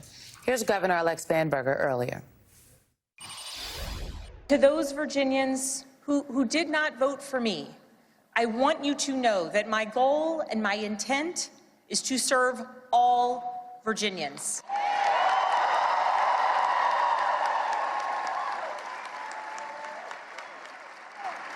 And that means that I will listen to you, I will work for you and with you. Michael, her win is one thing, but for you, as a former lieutenant governor, what is it going to mean for her that she has a full trifecta? It's agenda setting. I mean, look, you go in now, you've got a legislature, the Senate and House that's aligned with you. Unlike Maryland, where we run as a ticket governor, lieutenant governor, in Virginia, the lieutenant governor could be the opposite party. Not a problem now, because the lieutenant governor is also a Democrat, because Lieutenant Governor-elect Hashimi won. So here we go. She can now begin to set in motion a lot of the agenda that she campaigned on, because hopefully she'll have a legislature in large measure, particularly given the wins that they got tonight. As Simone noted, swaths of Virginia legislative districts turned blue this evening. That's a good set of wins in her sail when she takes over the governorship in December. I mean, you talk about the legislative wins. We do have Don Scott, who is the Speaker of the Virginia House of Delegates, joining us right now. Speaker Scott, thank you very much for being here. Earlier, before the polls closed in Virginia, you and I spoke, and you said this to me. You said it doesn't benefit you to be MAGA when MAGA isn't on the ballot. You might want to be responsible. That is in response to me asking, how did you think Spanberger was going to do against Winsome Earl Sears and what this election could mean? Now that the polls have closed, you have netted how many seats in the Virginia House of Delegates? And what does this mean for Virginia, but also the country? Come on, I'm trying to keep count. At first I was using my fingers, now I'm using my fingers and my toes. We had 13 seats that we've gained so far tonight. We flipped 5 Republican-held seats. We flipped the other 8 seats that Kamala Harris had won. We flipped every single targeted seat that we had targeted. We even outperformed the top of the ticket in some of those districts. That is how frustrated people are with what's happening in this country. We, at 64 seats, this is the largest Democratic majority in 3 decades. The country is pissed off. They are ready to win. They're ready to move in a different direction. And they're trying to send a message to Republicans that it's okay right now to stand up to Donald Trump. Right now, in the General Assembly in the House of Delegates, Republicans are afraid to criticize him. They treat him like Lord Voldemort from Harry Potter, like him who must not be named. They will not even say his name. They are so intimidated and afraid of him. We have a governor and lieutenant governor and attorney general who all basically bent the knee to him. And I think now folks are realizing that the public is not with it. The people who are voting, they want a change, they want a difference, and they want people that will stand up to them. I know everybody was concerned about Jay Jones.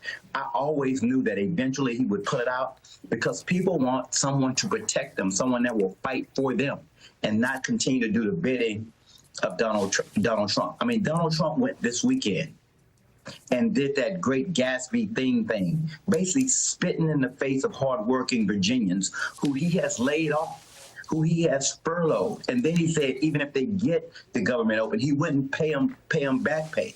I mean, so people here were upset and were ready to make their voices known and make their voices heard. And I think, you know, the thing I love about Virginia, we have a motto. It's sic semper tyrannis, thus always the tyrants. We don't like kings in Virginia. And tonight we stood up and we showed them that we would not continue to accept the direction that the country was going. We got to send the first love letter to the rest of the country. You know, Virginia's for lovers. We got to send the first love letter to the country to say we have not all lost our dang old minds and we're ready to move in a different direction. Speaker Scott, the last time you spoke with the three of us and walked us through your redistricting plan, you told us that those maps would not be ready in time for 2026. Given the buffer that you now have in the state legislature, does that change the timeline on your redistricting maps? But what I said was we have no maps right now, and we don't. We have a 3-step process here in Virginia. We had to pass it before this election, the constitutional amendment, which we did. We'll pass it after this election, and we will. And then we have to take it to the voters. We won't have to have maps until at that point. That's the point that we draw maps. So we don't need to have maps. We just need to get the constitutional amendment passed. And the voters tonight gave us a mandate. 64 new seats from 51 to 64. That is a mandate. They want us to move in the direction that we're telling them, but they also want us to exercise some restraint. Don't go too far. But as I've said many times during the Trump administration of these last several months, pendulums don't creep. Pendulums swing. And tonight that pendulum swung, and it swung in the direction of Democrats. And the Democrats are back, and we're ready to fight. Mr. Speaker, I have met a lot of speakers over my years in politics, and I have to tell you, sir, I've never seen one smile the way you're smiling tonight. And I know that comes from a place of hard work. And I know that comes from a place where a lot of folks doubted what you were able and the Democratic Party in Virginia would be able to do on the ground. Speak, if you will, for a moment about that, capturing that energy and getting that turnout, because that, you know, it's, for me, it's a good comparative point about how narrative storylines and a vision and a mission can inspire people to actually move towards the ballot box. Talk about that on-the-ground effort to flip those 13 legislative seats. Well, when we took the majority, I became minority leader in 2022. We had just won the majority in 2019 for the first time in 20 years. And then we lost it promptly in 2021. And when I became the minority leader in June of 22, I got my caucus basically said, we trust you to grow this and to reach out and come up with a plan to reach out to voters. We re-energized our infrastructure. We created some velocity in how we talk to voters across the spectrum, and we were able to win the majority in 2023 with a popular Republican governor at the top of the ticket, a very unpopular President Biden at the time. He was like 38% in Virginia. And then we took that momentum this cycle with Trump at the top of the ticket for Republicans and really just decimating people. At the end of the day, Trump lied to these folks. He told them he would lower the price of beef. He would lower the price of groceries. He would lower the price of child care and health care. And not only was he wrong about lowering those prices, everything went up.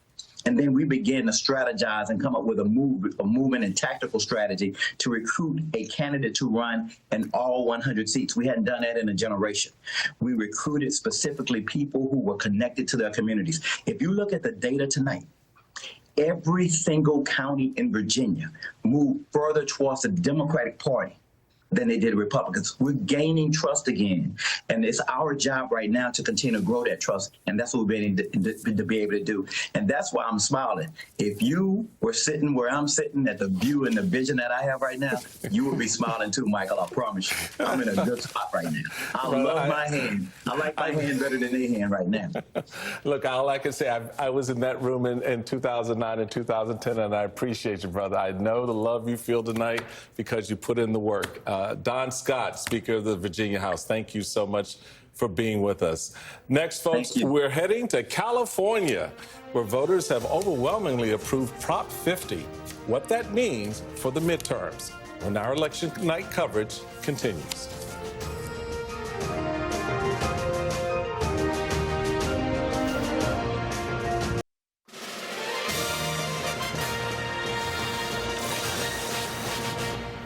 Voters in California have overwhelmingly approved Prop 50 tonight.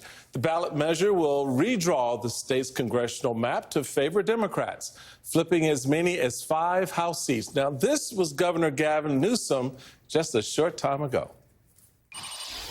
Instead of agonizing over the state of our nation, we organized in an unprecedented way in a 90-day sprint. People from all over the United States of America contributed their voices and their support for this initiative. We stood tall and we stood firm in response to Donald Trump's recklessness. And tonight, after poking the bear, this bear roared with an unprecedented turnout in a special election with an extraordinary result.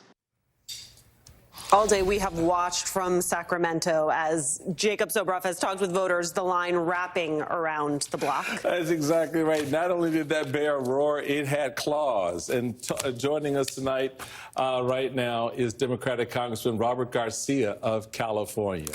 Can I just, Congressman, obviously, Democrats are feeling good about the money that you all spent and the energy that was connected to turning out the vote. 11 million people voted in California today, and there was not a human on the ballot, as Ali Velshi said earlier. That's exactly right. And I just want to start off by you shared of their clip, of course, of the governor. And I just got to say, this would not have been possible without Governor Newsom. He raised the resources. He worked with a delegation. He got this through the legislature. He campaigned across the state. He built a coalition not just here in California, but one that included people from across the country supporting this proposition. And so I have to again say that he is right now the model of what a Democrat in the fight is all about. And he's been a great leader on this. We all thank him immensely. And I think the country owes him also a huge thank you for the work to ensure that not only are we likely to flip these 5 seats, he's actually strengthened additional toss-up seats that will now move into the Democratic column. So a great night for California Democrats, but also a great night to win the House back in 2026. Congressman, what are you hearing from your Republican colleagues as they watch these results roll in? Well, you don't have to hear it. You see them already online, complaining and pointing fingers. I mean, look, they have no one to blame but the man sitting in the White House. At the end of the day, Donald Trump is the one that called the governor of Texas and said, find me 5 more seats. And so our governor did the right thing and the courageous thing and stepped up and said, if you're going to respond this way, we're going to respond with the same level of aggressiveness that meets this actual moment that we're in. And that's what we did. And so we all support here, as Democrats, we support independent commissions. And we've done so for years. But if they're going to play in a certain game, we've got to play that same game and beat them at it, which is exactly what California did, what the governor did, with people across the state. I was earlier today going to polling locations, and there were lines wrapped around the block. It'll be very interesting to see what the final numbers are, but I expect that turnout was very good for this type of special election. And I'm also hearing from communities, Latino communities, communities of color, working class communities that may have shifted a bit from us from the last election are coming back to Democrats. You know, Congressman, our colleague Nicole Wallace was making the point earlier tonight, that what was amazing about California was that no one was on the ballot. This was an idea on the ballot. And as Ali Velshi noted a little while ago, close to, 11 million people showed up to vote for an idea. What does that say to you, sir? Look, first, that number, the 11 million, that number will go up as all of the votes, of course, are counted across the state. We have the type of voting system here where people vote on election day, but also ballots can still continue to come in, of course. What I'll say is this, is that one thing about our state is that it's huge, it's large, you have to communicate to a lot of people. And I think that the effort put in and the money raised by Governor Newsom, the congressional delegation, community leaders, people from across the country that knew this was important, phone banking. We ran a presidential level campaign in our state to ensure that we had a path to stopping Donald Trump in 2026 and to stop him from rigging the maps. And we should be clear, anyone that lives in the state knows what the TV commercials and the digital ads were all about. This was absolutely a referendum on Donald Trump and his vision of the country. And we pushed back forcefully. Congressman Robert Garcia of California, on a big night for your state and for this country. Thank you so much for being with us. And next, Democrats sweep state Supreme Court races in Pennsylvania. Stay with us.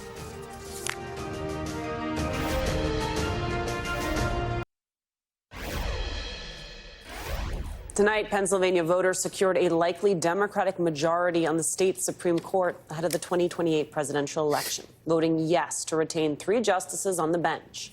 Justice David Wecht, yes. Justice Christine Donahue, yes.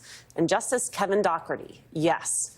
Republicans tried their best to dissolve the Democratic majority on the 7-seat court ahead of 2028, which might be why a record-breaking $15 million was spent in this race, at least $14 million more than the previous court election in 2017. Simone, these are normally very sleepy races, these retention races. Yeah, people are usually, there is not a question about a retention race. In Pennsylvania specifically, again, judges are initially elected, and then every 10 years they have to be retained, yes or yay or nay. And usually everybody's a yay. The fact that there's a focus on this race said to me that that Democrats and Republicans are understanding the landscape going into 2026 and in advance of 2028. It is not lost on me that the president, as I said at the top of this, the president is unpopular with the voters. He knows he's unpopular with the voters. Republicans know he's unpopular with the voters. It's why he wasn't on the campaign trail, which is why the president has issued an executive order about taking over the election infrastructure in this country, which is why there's now an election integrity unit at the Department of Homeland Security, and an election denier is now the deputy secretary of that unit, which is why the president has called up Republicans all across this country, starting in Texas, asking them to do mid-decade redistricting. This race is very important because since the gutting of the Voting Rights Act in 2013, Shelby v. Holder, the Section 5, the preclearance, state Supreme Courts have become the last line of defense and, frankly, the arbiters of the Constitution. They are the guardrail. And tonight, Pennsylvania sent a message, and they, for good night for people that care about election integrity and understanding your vote is your voice. No, that is very true. And the reality is these races, I mean, every state has some form or variation of them. And so as we get into the 26th cycle, there are going to be state judge races that are going to be on the ballots, equally appointment, which is why I said earlier this evening that Republicans have a plan B. This fits into the plan B. It's not just, because Republicans don't really, those on the ballot are worried about the fact that they may have lost their seat tonight if they're in Virginia, for example. But out of the Project 2025 playbook, this is accounted for. These types of things are looked at in a way very differently because it's part of an ongoing series of steps that they have to put in place that have very little to do with what voters do at a ballot box, but rather what happens on the other side when those elections are contested, which is why the governor tonight made the point that Donald Trump, what did he say? This is fraud. We already know this is rigged, right?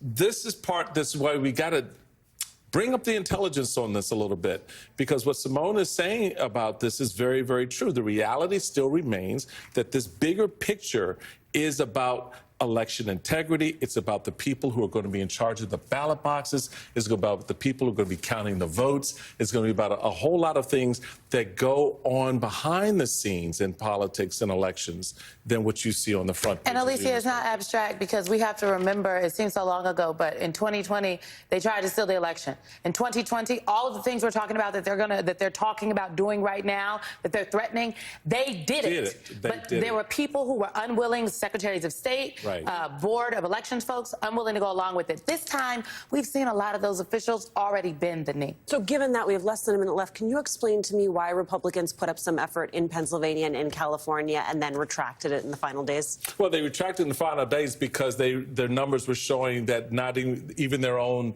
supporters, not base MAGA Republicans, but rank-and-file Republicans, everyday Republicans, weren't supporting what they were selling, weren't buying it. And so they knew they were going to lose it. So the billionaire that was backing this financially, pouring the money in, was like, what the hell am I putting my money into this race for?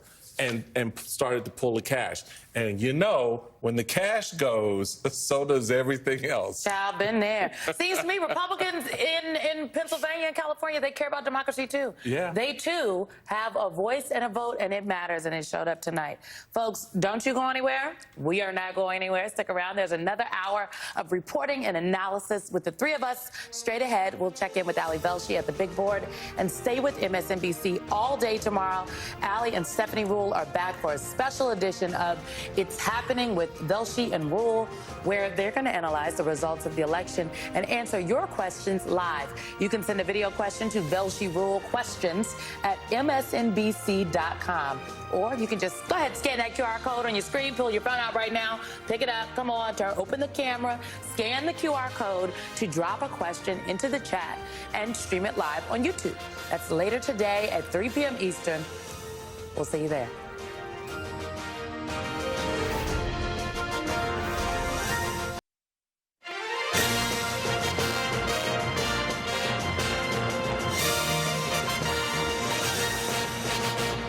Welcome back to MSNBC's Election Night special coverage. Tonight, voters sent a clear message with Democrats sweeping every major race on the ballot.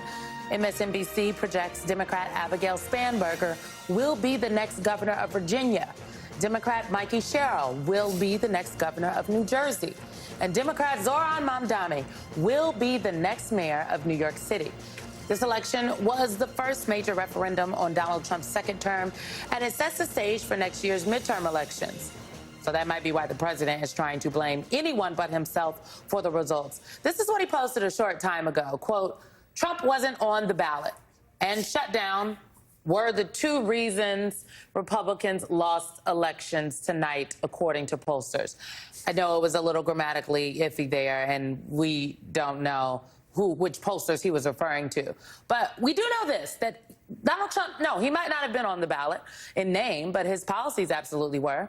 And as the government shutdown enters its 36th day, Trump threatened to withhold SNAP payments until the government reopened, despite a federal court ordering the administration to continue those payments. And frankly, it's yet another about face from him, because the government and the president said that they were going to pay the funds from that rainy day fund, essentially, partial payments for SNAP.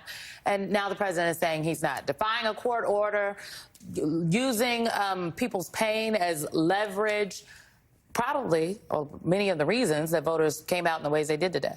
I'm just struck by the fact that he just admitted that the shutdown is the Republicans' fault. Because he just said that was one of the reasons they got slack tonight was because the shutdown. Well, there you go, Mr. President. Buy your leave. That's what you get. I also would add to that the fact that I agree with your analysis that, yes, his name was not on the ballot, but his policies very much were.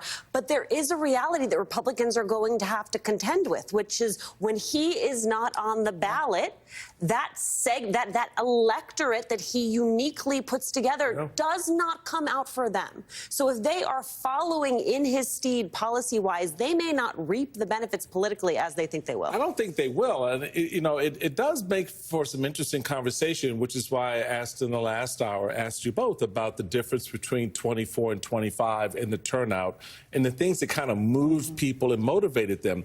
Because taking that MAGA base, which is about 30% writ large when you're looking at the GOP, obviously you can play with that number depending on the state.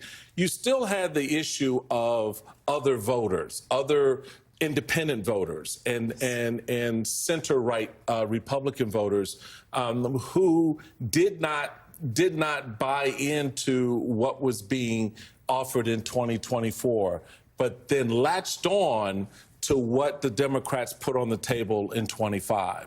And that, to me, is something that I certainly want to pay a lot more attention to going into the 26th cycle, because that's what's going to have to be replicated. And I think it goes to the heart of both of your points about that messaging, that thing that touches people at their kitchen table, that touches them in their hospital bed, in their doctor's office, in their classrooms. Those things that are impacted by the government right now matter to them. And if the Democrats can continue that articulation the way they have tonight or leading up to tonight, 26 could be really interesting, I think. I think two things. One, I do think all of the Democrats that won tonight, and, tonight Detroit elected its first woman as mayor ever. That's hard in like to believe, 324 years. There's never been a woman that was mayor of Detroit in Georgia. Democrats flipped a number of legislative seats there in Georgia. So there are some real gains that have happened. But I think that there are two things that happened. One, I think a lot of people in 2024 did not actually believe what folks were saying Donald Trump was going to do. They didn't believe it was going to be that bad, because I heard from a lot of people, well, we survived a Trump presidency before. You all said it was going to be bad. We've survived it before. I don't know if it's going to be that bad. It was worse. It's actually worse. People are feeling now. They're feeling the effects on every single level. The 300,000 black women that have lost their jobs who were federal government workers, the shutdown that people are currently living through, the other federal government workers that have been dozed away and lost their jobs, the literal demolition of the East Wing of the White House. I could go on what the Department of Justice is doing or not doing, the people being snatched out of their homes. People are seeing it, and it's real for them. But I also think, so for voters that are like, oh, I also think that's happened, but voters had something to vote for. The messages were crisp and clear coming from the Democratic candidates, and that matters. The people who went out to vote, they all, again, we could look at the exit polls. We've got it all. Ali Belcher's going to tell us about the numbers in a second. But the people said it wasn't just about these Democratic candidates specifically. It was about the issues, the affordability, the energy prices, and those things, I think, were very localized campaigns. And it cut to the heart of what people wanted, but they also needed to feel the pain, and they felt it. Unfortunately, the 92% tried to tell y'all, but here we are. Well, where are we? Ali Velshi, where are you? Where are you? Well, take us to the big board. Ali Velshi, what do we know? I was riveted by this conversation because I think tonight was about agency over inevitability, right? Agency even over identity, because what you saw, this is in the big races that we saw, this is the approval or disapproval of Donald Trump's job approval ratings. Virginia, 58% disapprove. New Jersey, 55% disapprove. New York City, 71%. These are our exit polls. 71% disapprove of Donald Trump. California, 64%. And yet, New Jersey and Virginia, the gubernatorial races there were of a sort, right? They were two national security women with legislative experience dealing with, in one case in New Jersey, some very local issues. In the case of Virginia, some more national issues in terms of the federal workforce. California wasn't even a human on the ballot, and you were talking about how many people voted in that election. New York City was something entirely different. You had that energy in Zohran Mamdani that is something we haven't seen. They were not the same people. If a Martian showed up tonight and you showed them everybody who won, they wouldn't know they were of the same party. They wouldn't even know that they were of the same mission. And I think that's the takeaway tonight. You don't actually have to study. You don't have to think about what is the Democratic Party going to be or what does opposition to Trump look like. It can look like all of the above. Because people tonight, and you said that you made this point earlier, Simone, people recognized their agency and they used it the same way they did in the No Kings marches and the same way they're going to do in every special election now. And if that energy rolls over into 2026, and Michael, you made this point earlier, tonight and tomorrow in the halls of Congress and amongst Republicans, they're going to have a serious conversation with themselves about whether this is worth tying their fortunes to Donald Trump for. Ali Velshi has been at the big board since 7 p.m. Great analysis. God bless you, Ali. Yes, get some rest, Ali Velshi. People will be with you on YouTube at 3 p.m. tomorrow. That's right. Joining us now is John Tester. He is someone that knows a little something about the United States Senate and Democrats writ large. He's the former Democratic Senator of Montana and now an MSNBC political analyst. Senator, it's a treat to welcome you to our table tonight on the heels of what has been an exceptional evening for Democrats across the country. We can say that when you look at the expanse of this election. What's your take? What's the messaging that you think the people are sending, not just to the administration, as was noted by Ali just now with some of the polling on Trump, but to the Democrats themselves that said, hey, we want to stand with you in this fight? Yeah, well, first of all, I got to say you guys are doing a great job covering all the bases because you're covering them all. And I think, Michael, you said something a bit ago that is pretty important, and that is the president just admitted that the shutdown was one of the reasons they lost in this election. And so I look forward to the president, because I think he's the big dog in this fight, ending this shutdown. Hopefully it'll happen tomorrow, because I think people are tired of it. Look, the people who won, particularly the governors, just didn't win by a small margin. They kicked some butt. And I think if this doesn't send a message in the halls of Congress that says, hey, you know, there's a Constitution and we're Article 1 and we ought to be putting up some checks and balances to what the president's doing and adding a little common sense to some of these policies that are pretty crazy, then they're not picking up the vibes that I'm picking up, because I absolutely think that President Trump probably isn't going to change much of what he's doing. But if Congress doesn't step up and do their job as the Constitution has shown us they should, then I think you're going to see a repeat come around, in a year. One more thing I would say, though, and you guys have already touched on this, Democrats have to have a message that people can vote for. Just being against Donald Trump isn't going to be good enough moving forward. They need to develop a good economic message, and the tools are out there to do that, to reduce inflation, to make health care more affordable, and to make sure that working families get a fair shake and small businesses get a fair shake. I think if they do that, then good things can happen moving forward. And I think if the Republicans do some modifications and put some checks and balances in place that need to be put in place on this president, I think they can help turn the table around for them, too. But as far as this election goes, it is undeniable that the policies of President Trump were flatly rejected tonight in this election. Senator, the vibes check from Montana is exactly what it is that we were looking for. Your former colleague, Senator Claire McCaskill, was with us at the table. She suggested that tonight's results put the U.S. Senate map in play for Democrats. Do you agree? I absolutely agree. I think everything's in play. I think the key is going to be moving forward the message, because Democrats have to develop a message of what they're for going into this next election cycle. If they do that, I think they're going to have a very, very successful election cycle a year from now. And I absolutely think the Senate's in play. I think the folks that have wrapped themselves in President Trump's cloak are, you know, in rural America, for example, tariffs are killing us. That big, beautiful bill is going to do some really bad things to rural health care. That's his base. And I can tell you that when that base starts to go and understand that the person that they put in the White House isn't really working for them, it's going to have major impacts on the Senate and the House. You know, Senator, it's important to remind folks that tomorrow is a major Supreme Court hearing. They will hear the case on the president's tariffs, and the president is advocating to be able to keep those tariffs in place, saying he needs that he needs that to be able to govern. And if I'm connecting the dots that you're drawing, the ruling there could be very consequential for 2026 as well. I want to talk a little bit about infrastructure here, because the people, in my opinion, the voters of this country, they're paying attention. I think we saw that tonight, that they are anxious to make their voices heard when they can. And that is important. The candidates have to have good messages and messages that connect to the people. But you also need an infrastructure to be able to communicate that message. You need money and you need funds.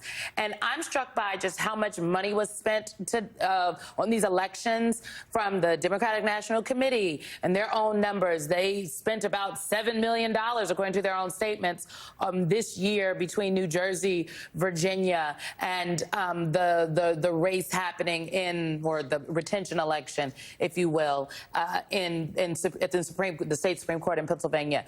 And that's just the Democratic National Committee. There's other entities that played in these races. Talk about the impact that funding can have for candidates in this upcoming midterm election. Yeah, I think there's just too damn much money in these elections, period, on both sides. On both sides, I'm going to tell you. And I think that the quicker we can get our arms around it as American people, the less partisan the actions are going to be in Congress.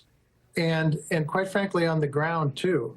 But no, money plays a huge role in all this. And the way this election system is set up since Citizens United is we've seen unlimited funds flow into these elections. I personally believe that it is really time that we rein that back in and make all this money transparent and put some caps back on it. You know, Montana, 100 years ago, had the Copper Kings that tried to buy the government. And Montana said, enough of this stuff. We're going to stop it. And they did. And I think we should take a lesson. Montana's not right all the time, but they were absolutely right on this. And we should take a lesson. And in a bipartisan way, we ought to put some limits on the amount of money that goes into these campaigns. It will help empower the voters, and it'll make them better informed when they go to the polls. I think right now they're less informed. I think so many voters across the country are literally clapping at what you just said. They are tired of the ads, tired of the money, and they just want people that'll give it to them straight. John Tester, former United States Senator, former Montana State Senator, somebody that knows a little bit about elections. Thanks for your time tonight, sir. We appreciate it. Thank you, guys. Thanks for the job you're doing.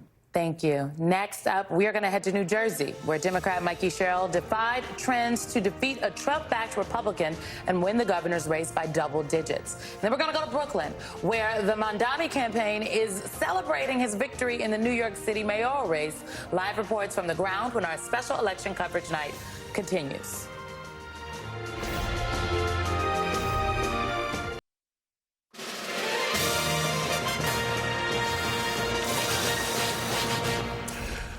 Tonight, four-term Democratic Congresswoman Mikey Sherrill broke historic trends, helping her party win 3 consecutive gubernatorial elections in New Jersey for the first time since 1961.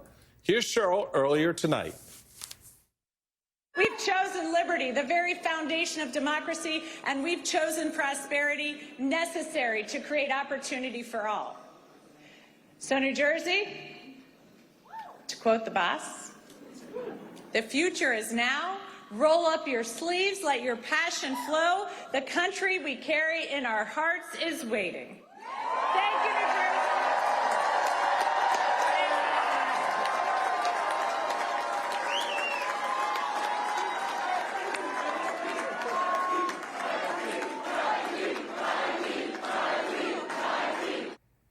With us now, Vaughn Hilliard, MSNBC senior White House reporter. He's at Mikey Sherrill's headquarters in New East Brunswick, New Jersey, and from the Mamdani camp headquarters in Brooklyn, New York is MSNBC's correspondent and co-host of The Weekend Primetime, Antonia Hilton.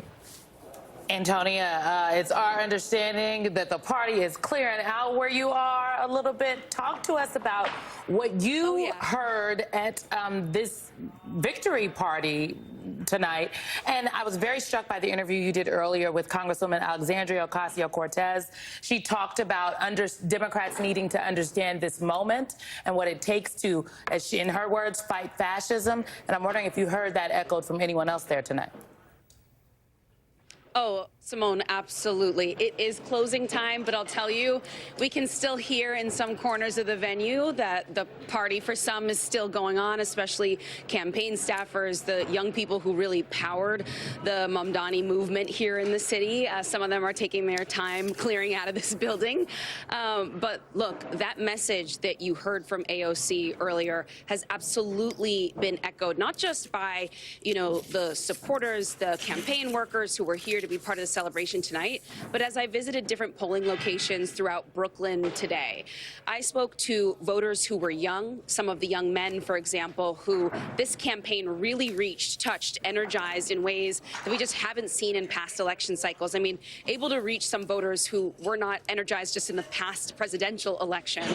And then all the way up to elders who maybe had only become more familiar with Mamdani in just the last couple months after the primary. I've spoken to people, for example, who had supported Cuomo because who was familiar, known to them just a few months ago in the summer, and who then made a switch here in November because they were inspired by his focus on affordability, but also really believed that you needed this sort of outside figure to put up an intense fight against Donald Trump. They know that Trump is planning to threaten funds here in New York. They know that there are going to be more ICE agents on the streets and communities here, like what we saw just days ago on Canal Street. But they've also become so disaffected with certain establishment Democratic figures who they feel hadn't put up enough of a fight until this point of the government shutdown, until they found a figure like Mamdani. And so what we kept hearing tonight is that they really put their faith in this 34-year-old who's making history in so many ways, an incredibly young mayor, the first Muslim and South Asian mayor, so many people in the city seeing themselves in him and in his story, who had previously felt like they were outside of the Democratic Party or maybe not appreciated by it, even if they were members and voters within the party. And all of that positivity, that energy, they believe is really how you oppose and how you take down authoritarianism, Simone. Antonia Hilton, I am just loving that visual behind you because it is such a reminder of the way in which the pageantry of the campaign is over and that cold plunge into governing will begin. Friend, we're going to say goodbye before you get kicked out of the venue. Thank you for all of your reporting today and tonight. Vaughn Hilliard, I'm sure you had the same experience I did where when you would talk to the Sherrill campaign, they would say, don't pay attention to a lot of these polls. We're not only going to win, we're going to win by big numbers. They had a sense in the final days here that she was going to close strong. What were they seeing that others were not? Right. And what they were saying was that there was no evidence of any of the headlines or the idea around some of the scrutiny questioning the energy and the enthusiasm and the desire to vote for Mikey Sherrill here in this governor's race, making the case that in that competitive six-person primary over the summer, she won by 13 percentage points. And, despite sort of that contrast that was so easily painted with Zohran Mamdani and the type of campaign that he was running literally literally just miles away across the Hudson River over in New York, Mikey Sherrill was running her own campaign. And every time that she mentioned Donald Trump, the campaign insisted she ensured that she tied it directly to an economic or affordability message. And frankly, you know, there were two storylines that I was looking at as these results came in. And that was, number one, sort of what ability did she have to be able to juice turnout closer there to the New York border in places like Newark, the biggest city in New Jersey, in Essex County. And if you compare the results right now, she has a 55% advantage over Jack Ciccatelli. At this point, if you compare that to 1 year ago, Kamala Harris won it by 45 percentage points, so she's gained 10%. And then if you look at some of these other counties, including where we were just earlier this evening at a polling location in Middlesex County, where over the course of the last 10 years, you have seen this shift rightward, you know, by 11 percentage points in the direction of the Republican Party. And what did she do tonight? She completely turned it on its head. And right now in Middlesex County is up by 25 percentage points after Kamala Harris won it by 8 percentage points. And by my math, that is the largest margin of would-be victory for any Democrat running for president or governor in the state of New Jersey here in the 21st century. And that was sort of that question of, could she kind of stifle Republicans' rightward movement in what is the second biggest county in New Jersey? And I think in a large part, I'll leave you with one anecdote, was I was at the polling location there in Highland Park in Middlesex County tonight, waiting to see who the last voter was that was going to show up tonight at the polling location. And here came, you know, speed walking down the sidewalk just 3 minutes before the doors locked was this woman, Carolina Matos, along with her 16-year-old son, who didn't get to vote. But after they walked out of the polling location, she was still breathing heavy, and she told me that she came out to vote because, she goes, so many others in her community don't have the ability to. And she has watched the impact of deportations and the ICE efforts from the Trump administration on her own community. She said that it was incumbent upon her in a text message with friends who were urging her to make sure that she got there before the 8 p.m. poll closing tonight. And so she is somebody who voted for the first time 1 year ago, and tonight was her second time in voting for Mikey Sherrill. And when you look at sort of the boost in the difference from just 1 year ago when Kamala Harris won the state by 6 percentage points, you see where those voters and the impact that the Trump administration's policies have had in galvanizing people here in New Jersey to come and get out. I'll leave you with the fact that right now it's looking like there were 500,000 more voters that came out to vote in New Jersey tonight compared to 2021. It is very clear here that there was engagement at a time where for the last couple of weeks there was scrutiny and question over whether that sort of turnout would actually ultimately come to fruition. Vaughn, so telling that you and I were in very different parts of the state and still had the same experience with voters. I'm going to bid you adieu so you can make your way back up the New Jersey Turnpike. Vaughn Hilliard, as always, thank you so much, my friend. We're going to continue this special coverage and our conversation on New York and New Jersey after a very quick break, so stick around.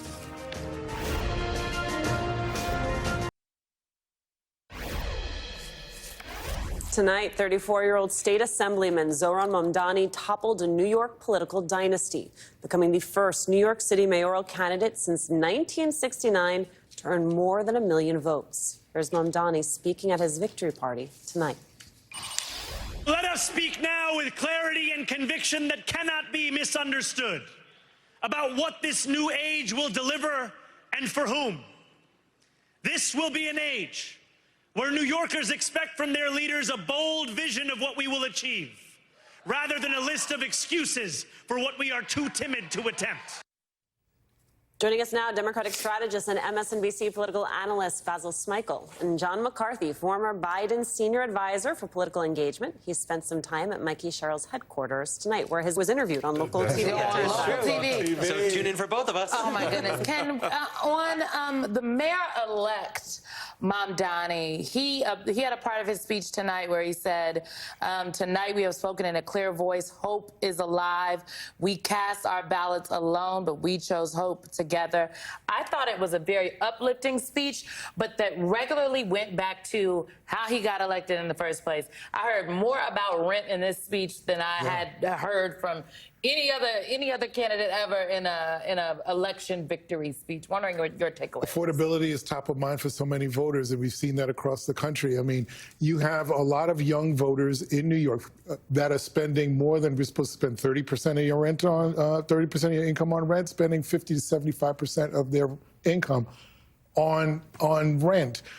There was an article in the Wall Street Journal a couple of weeks ago that said 70% of this country doesn't think the American dream is attainable for them, nor do they think it ever was. When you combine those 2 points, right, you have a lot of young voters that don't see a financial, economic, or political future for themselves. And I think what Zohran Mamdani has done is give them a path forward. Now, you talked about dynasty in the tease. What you didn't show, which was a part of the speech that was just amazing, he shut Andrew Cuomo down. Oh my gosh. By saying, we put an end to this dynasty, and this is the last time I'm going to say his name.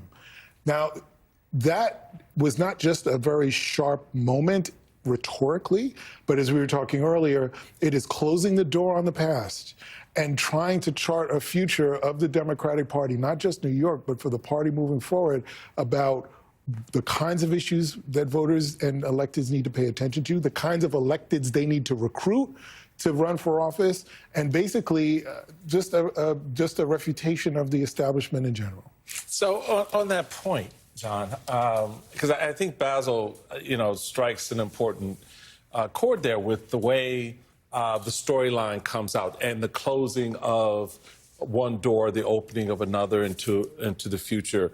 But the interesting question I think that's going to be tested is, and it actually may have found some answers tonight, truthfully, is you have a city like New York that, seemingly, or at least on paper, and now proven tonight, would be more amenable to a Democratic socialist running for office, right? So people can sort of go with that in their brains. But then you listen to what he was talking about. He was talking about affordability. He was talking about health care. He was talking about rent. He was talking about those things that are resonating in a whole lot of red places around this country that we also know of. What does that say to you about the construct that is already being set up by Republicans, that you've got a communist running New York City and therefore is the face of the Democratic Party, which, for the record, is BS, and at the same time not reconcile with the fact that a whole lot of things that Mr. Mamdani and others that we saw in New Jersey with Mikey Sherrill, in Virginia with Ms. Spanberger, their messages are resonating in those red places as well, because in some of these districts tonight, folks, the Democrat couldn't have won without Republicans voting for them. And I think that what you saw tonight is that there's a lot of different ways to be a Democrat, and they all work as long as you can win in those places. And I think you're really seeing the emergence of the new Democratic Party. And what I mean by that is, we ran candidates who were relevant in the places they were running. Importantly, and we don't talk about this enough, they were having fun doing it, and voters can tell that. And then they were laser focused on the economy. They weren't just kind of doing this laundry list of issues that Democrats have been struggling with for a while. And that is new behavior for the Democratic Party. As someone from New Jersey, we always think that we're the most important state, so of course it has the most lessons to teach there. But if you look at what happened with Mikey Sherrill, this is a race that history would suggest we shouldn't have won, right? This hasn't happened in 60 years. And in many ways, New Jersey actually has the voters that Democrats have been struggling with, right? If you look back to the last election, it was one of the places that President Trump made his best inroads. And what Mikey Sherrill showed tonight is that by running a local campaign, focusing on cost, she could erase all of that. Those gains that he made back then, actually, in the exit polling we're seeing, did not show up again. So this is a new path forward for Democrats. I think that we've delivered for voters on that message, and they're going to be looking to us for that continued path going forward. Let's also be honest about the fact that in New Jersey, there are some turnout machines that are actually more amped during a gubernatorial than they are during a presidential election. So there are some elements of this that are very local and very infrastructure-based. I am curious to hear from you, Basil, as someone who has run a state party What are the conversations that are going to be happening behind those closed doors? Because we can all sit here and say, it's all of the above. This is a new Democratic vision where you can be progressive and conservative. It doesn't actually work that way, right? There are choices that have to be made. But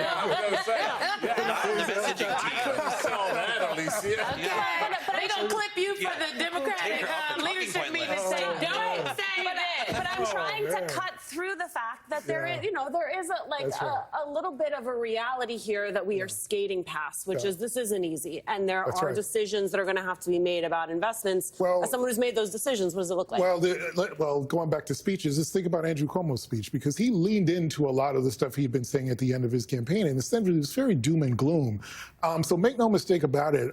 He got whatever he got, 41%. So for the next 4 years, that 41% is going to be antagonizing Zohran Mamdani, right? It's similar in a similar way that Rudy Giuliani antagonized David Dinkins in the 4 years that he was mayor. Like that constant sort of prodding and trying to move him and generate interest for his base.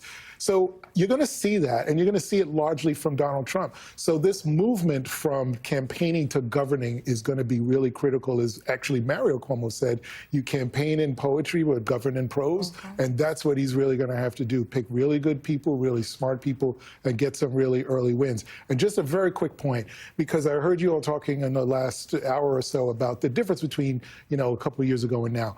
2016, in many ways, we thought, I would say this. In 2016, there were guardrails. There are no guardrails anymore. And I think a lot of Donald Trump voters didn't vote for the price of eggs. They voted for status. Also gone right now. So a lot of those folks who thought that they had some adjacency, that they had somewhere to go if things felt a little uncomfortable, now realize there is no place for comfort. And I think to bring what Democrats are starting to be able to do, in my view, is bring some of those independent voters and some of those Republicans to be able to say, you thought you were safe, you're not. We had the answers before. We have them now.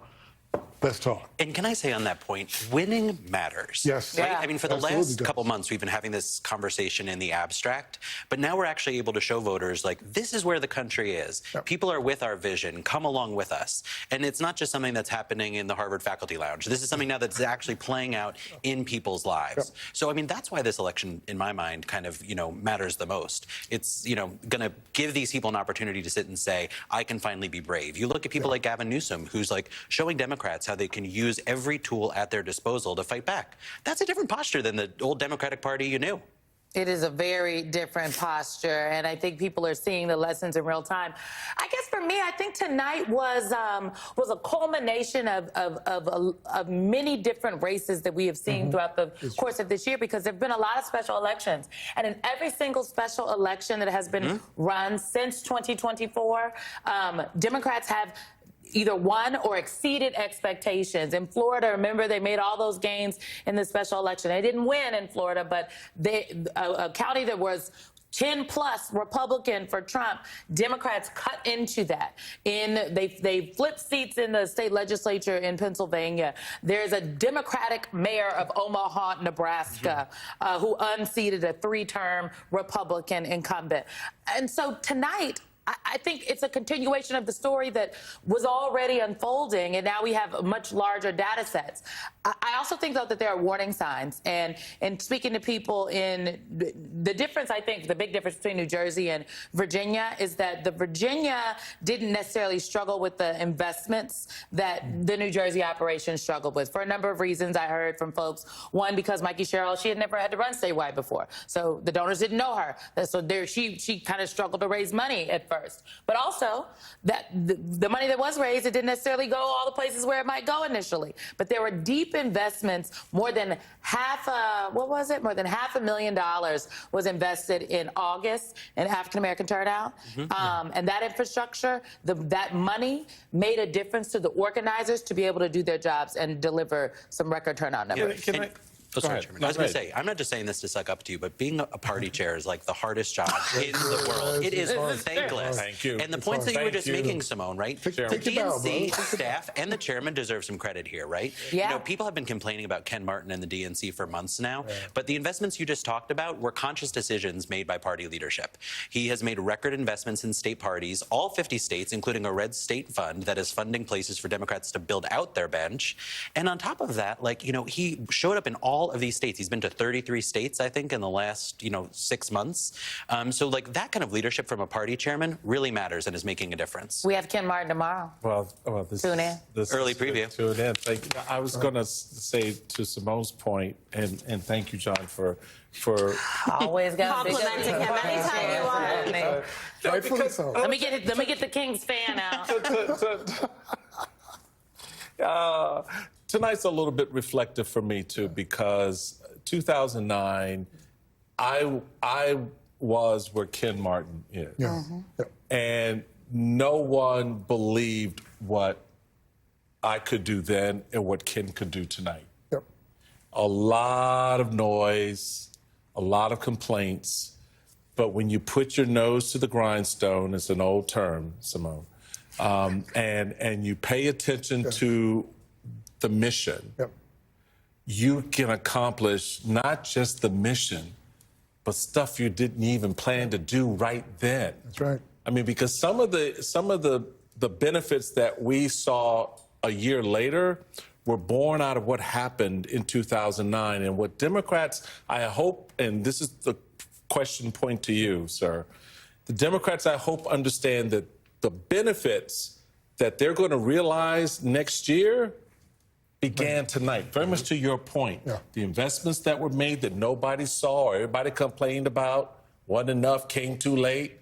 Well, you got something. Shut the hell up and go get out that vote. And then just really quickly to John's point, Ken was the head of the ASDC. He knows how to run state parties. He helped state parties. I helped him get elected when he got that seat.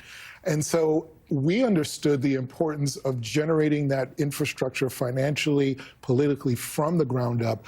That's what parties are supposed to be able to do. And when they don't, when they failed, you can't get people elected. It breaks that way. But going back to also your earlier question, what we're going to see now is how the rest of the establishment moves based on what happened today. There you go. Well, including that's when it gets interesting. The governor of New York, who's running for re-election next year. All right, we'll be watching it. Basil Schmeichel, thank you. John McCarthy, thank you both for staying up late with us. Back in a moment with our final thoughts on this historic election night. Stay with us, folks. I want to pick up on a point that Basil was making about the importance of governance, and I just want to frame it as a group project, which is Democrats now need to decide if they want Mamdani to succeed. They need to decide if they want Spanberger to succeed. They need to decide if they want Cheryl to succeed, because it will not be enough for them to do it of their own volition. There will have to be, just as there are during campaigns, a group effort around it. There will. I mean, every one of those elected leaders will have their own agenda that they're going to execute. Running a city is not the same as running a state. So we can't conflate that. And whatever Republicans say about any of these leaders, that's where I think the reinforcement by the party becomes important. Don't fall down the rabbit hole of challenging or speaking to or addressing everything Republicans say about what Mayor-elect Mamdani does or doesn't do, and as well as with Spanberger. What you wanted to do is reinforce the general message that got them elected, which is what the people leaned into, was you're going to help us settle the accounts that we need to settle. You're going to help us turn the corner in educating our kids and providing health care. You're going to try to restart programs at the state level even to help us get going. I think if they can do that kind of shoring up, you don't fall into the trap of pitting one against the other, which is what Republicans don't want to do, and that puts everybody in a defensive. Want to do? They are already in the middle of their meltdown. They are already doing it, and frankly, some Democrats did it. Like I continue to say that some Democrats did it, and I think what Congresswoman Alexandria Ocasio-Cortez said tonight when Antonia Hilton interviewed her, she said the question on the I'm paraphrasing, but she basically said the question is, do Democrats need to understand the assignment? And the assignment is, like, do they understand the assignment to fight fascism? And the assignment is you fight it together. And I think that is the prevailing thought here. And if Democrats really understand that assignment, it matters. There were so many I just think the wins tonight were crazy. And for everybody that's like, I'm distressed, I'm chaos, I'm tired, well, what are we doing? Or I'm worried everybody else is tired. I'm worried everybody else is tired. Be heartened today that today free and fair elections won out. Today, the long lines mean democracy is working. Yeah. The President of the United States and Republicans in the current iteration of the Republican Party apparatus are trying to take that will away from the people. Right. And the will is strong. It is still there. We are not yet in a place where martial law is instituted. There were bomb threats? Yes. There were poll monitors, and people showed up en masse. I have to emphasize, I have to go back to the point that this election got the president so twisted in knots, he admitted out loud that the Republicans were the reason for the shutdown. And why he lost. And why he lost. So that tells you that your messaging was right. The people responded, and they were willing to stand in long lines, to your point, Alicia, to face down the bomb threats and the crazy stuff that was being thrown at them, because the franchise still mattered. The franchise still matters. Well, that does it for MSNBC's special election night coverage. But there's going to be a lot more to break down tomorrow night. So come back, catch the three of us at our normal time, 7 p.m. Eastern. We'll be joined by DNC Chair Ken Martin, who's probably in a pretty good mood tonight. Until then, thank you for watching, and good night.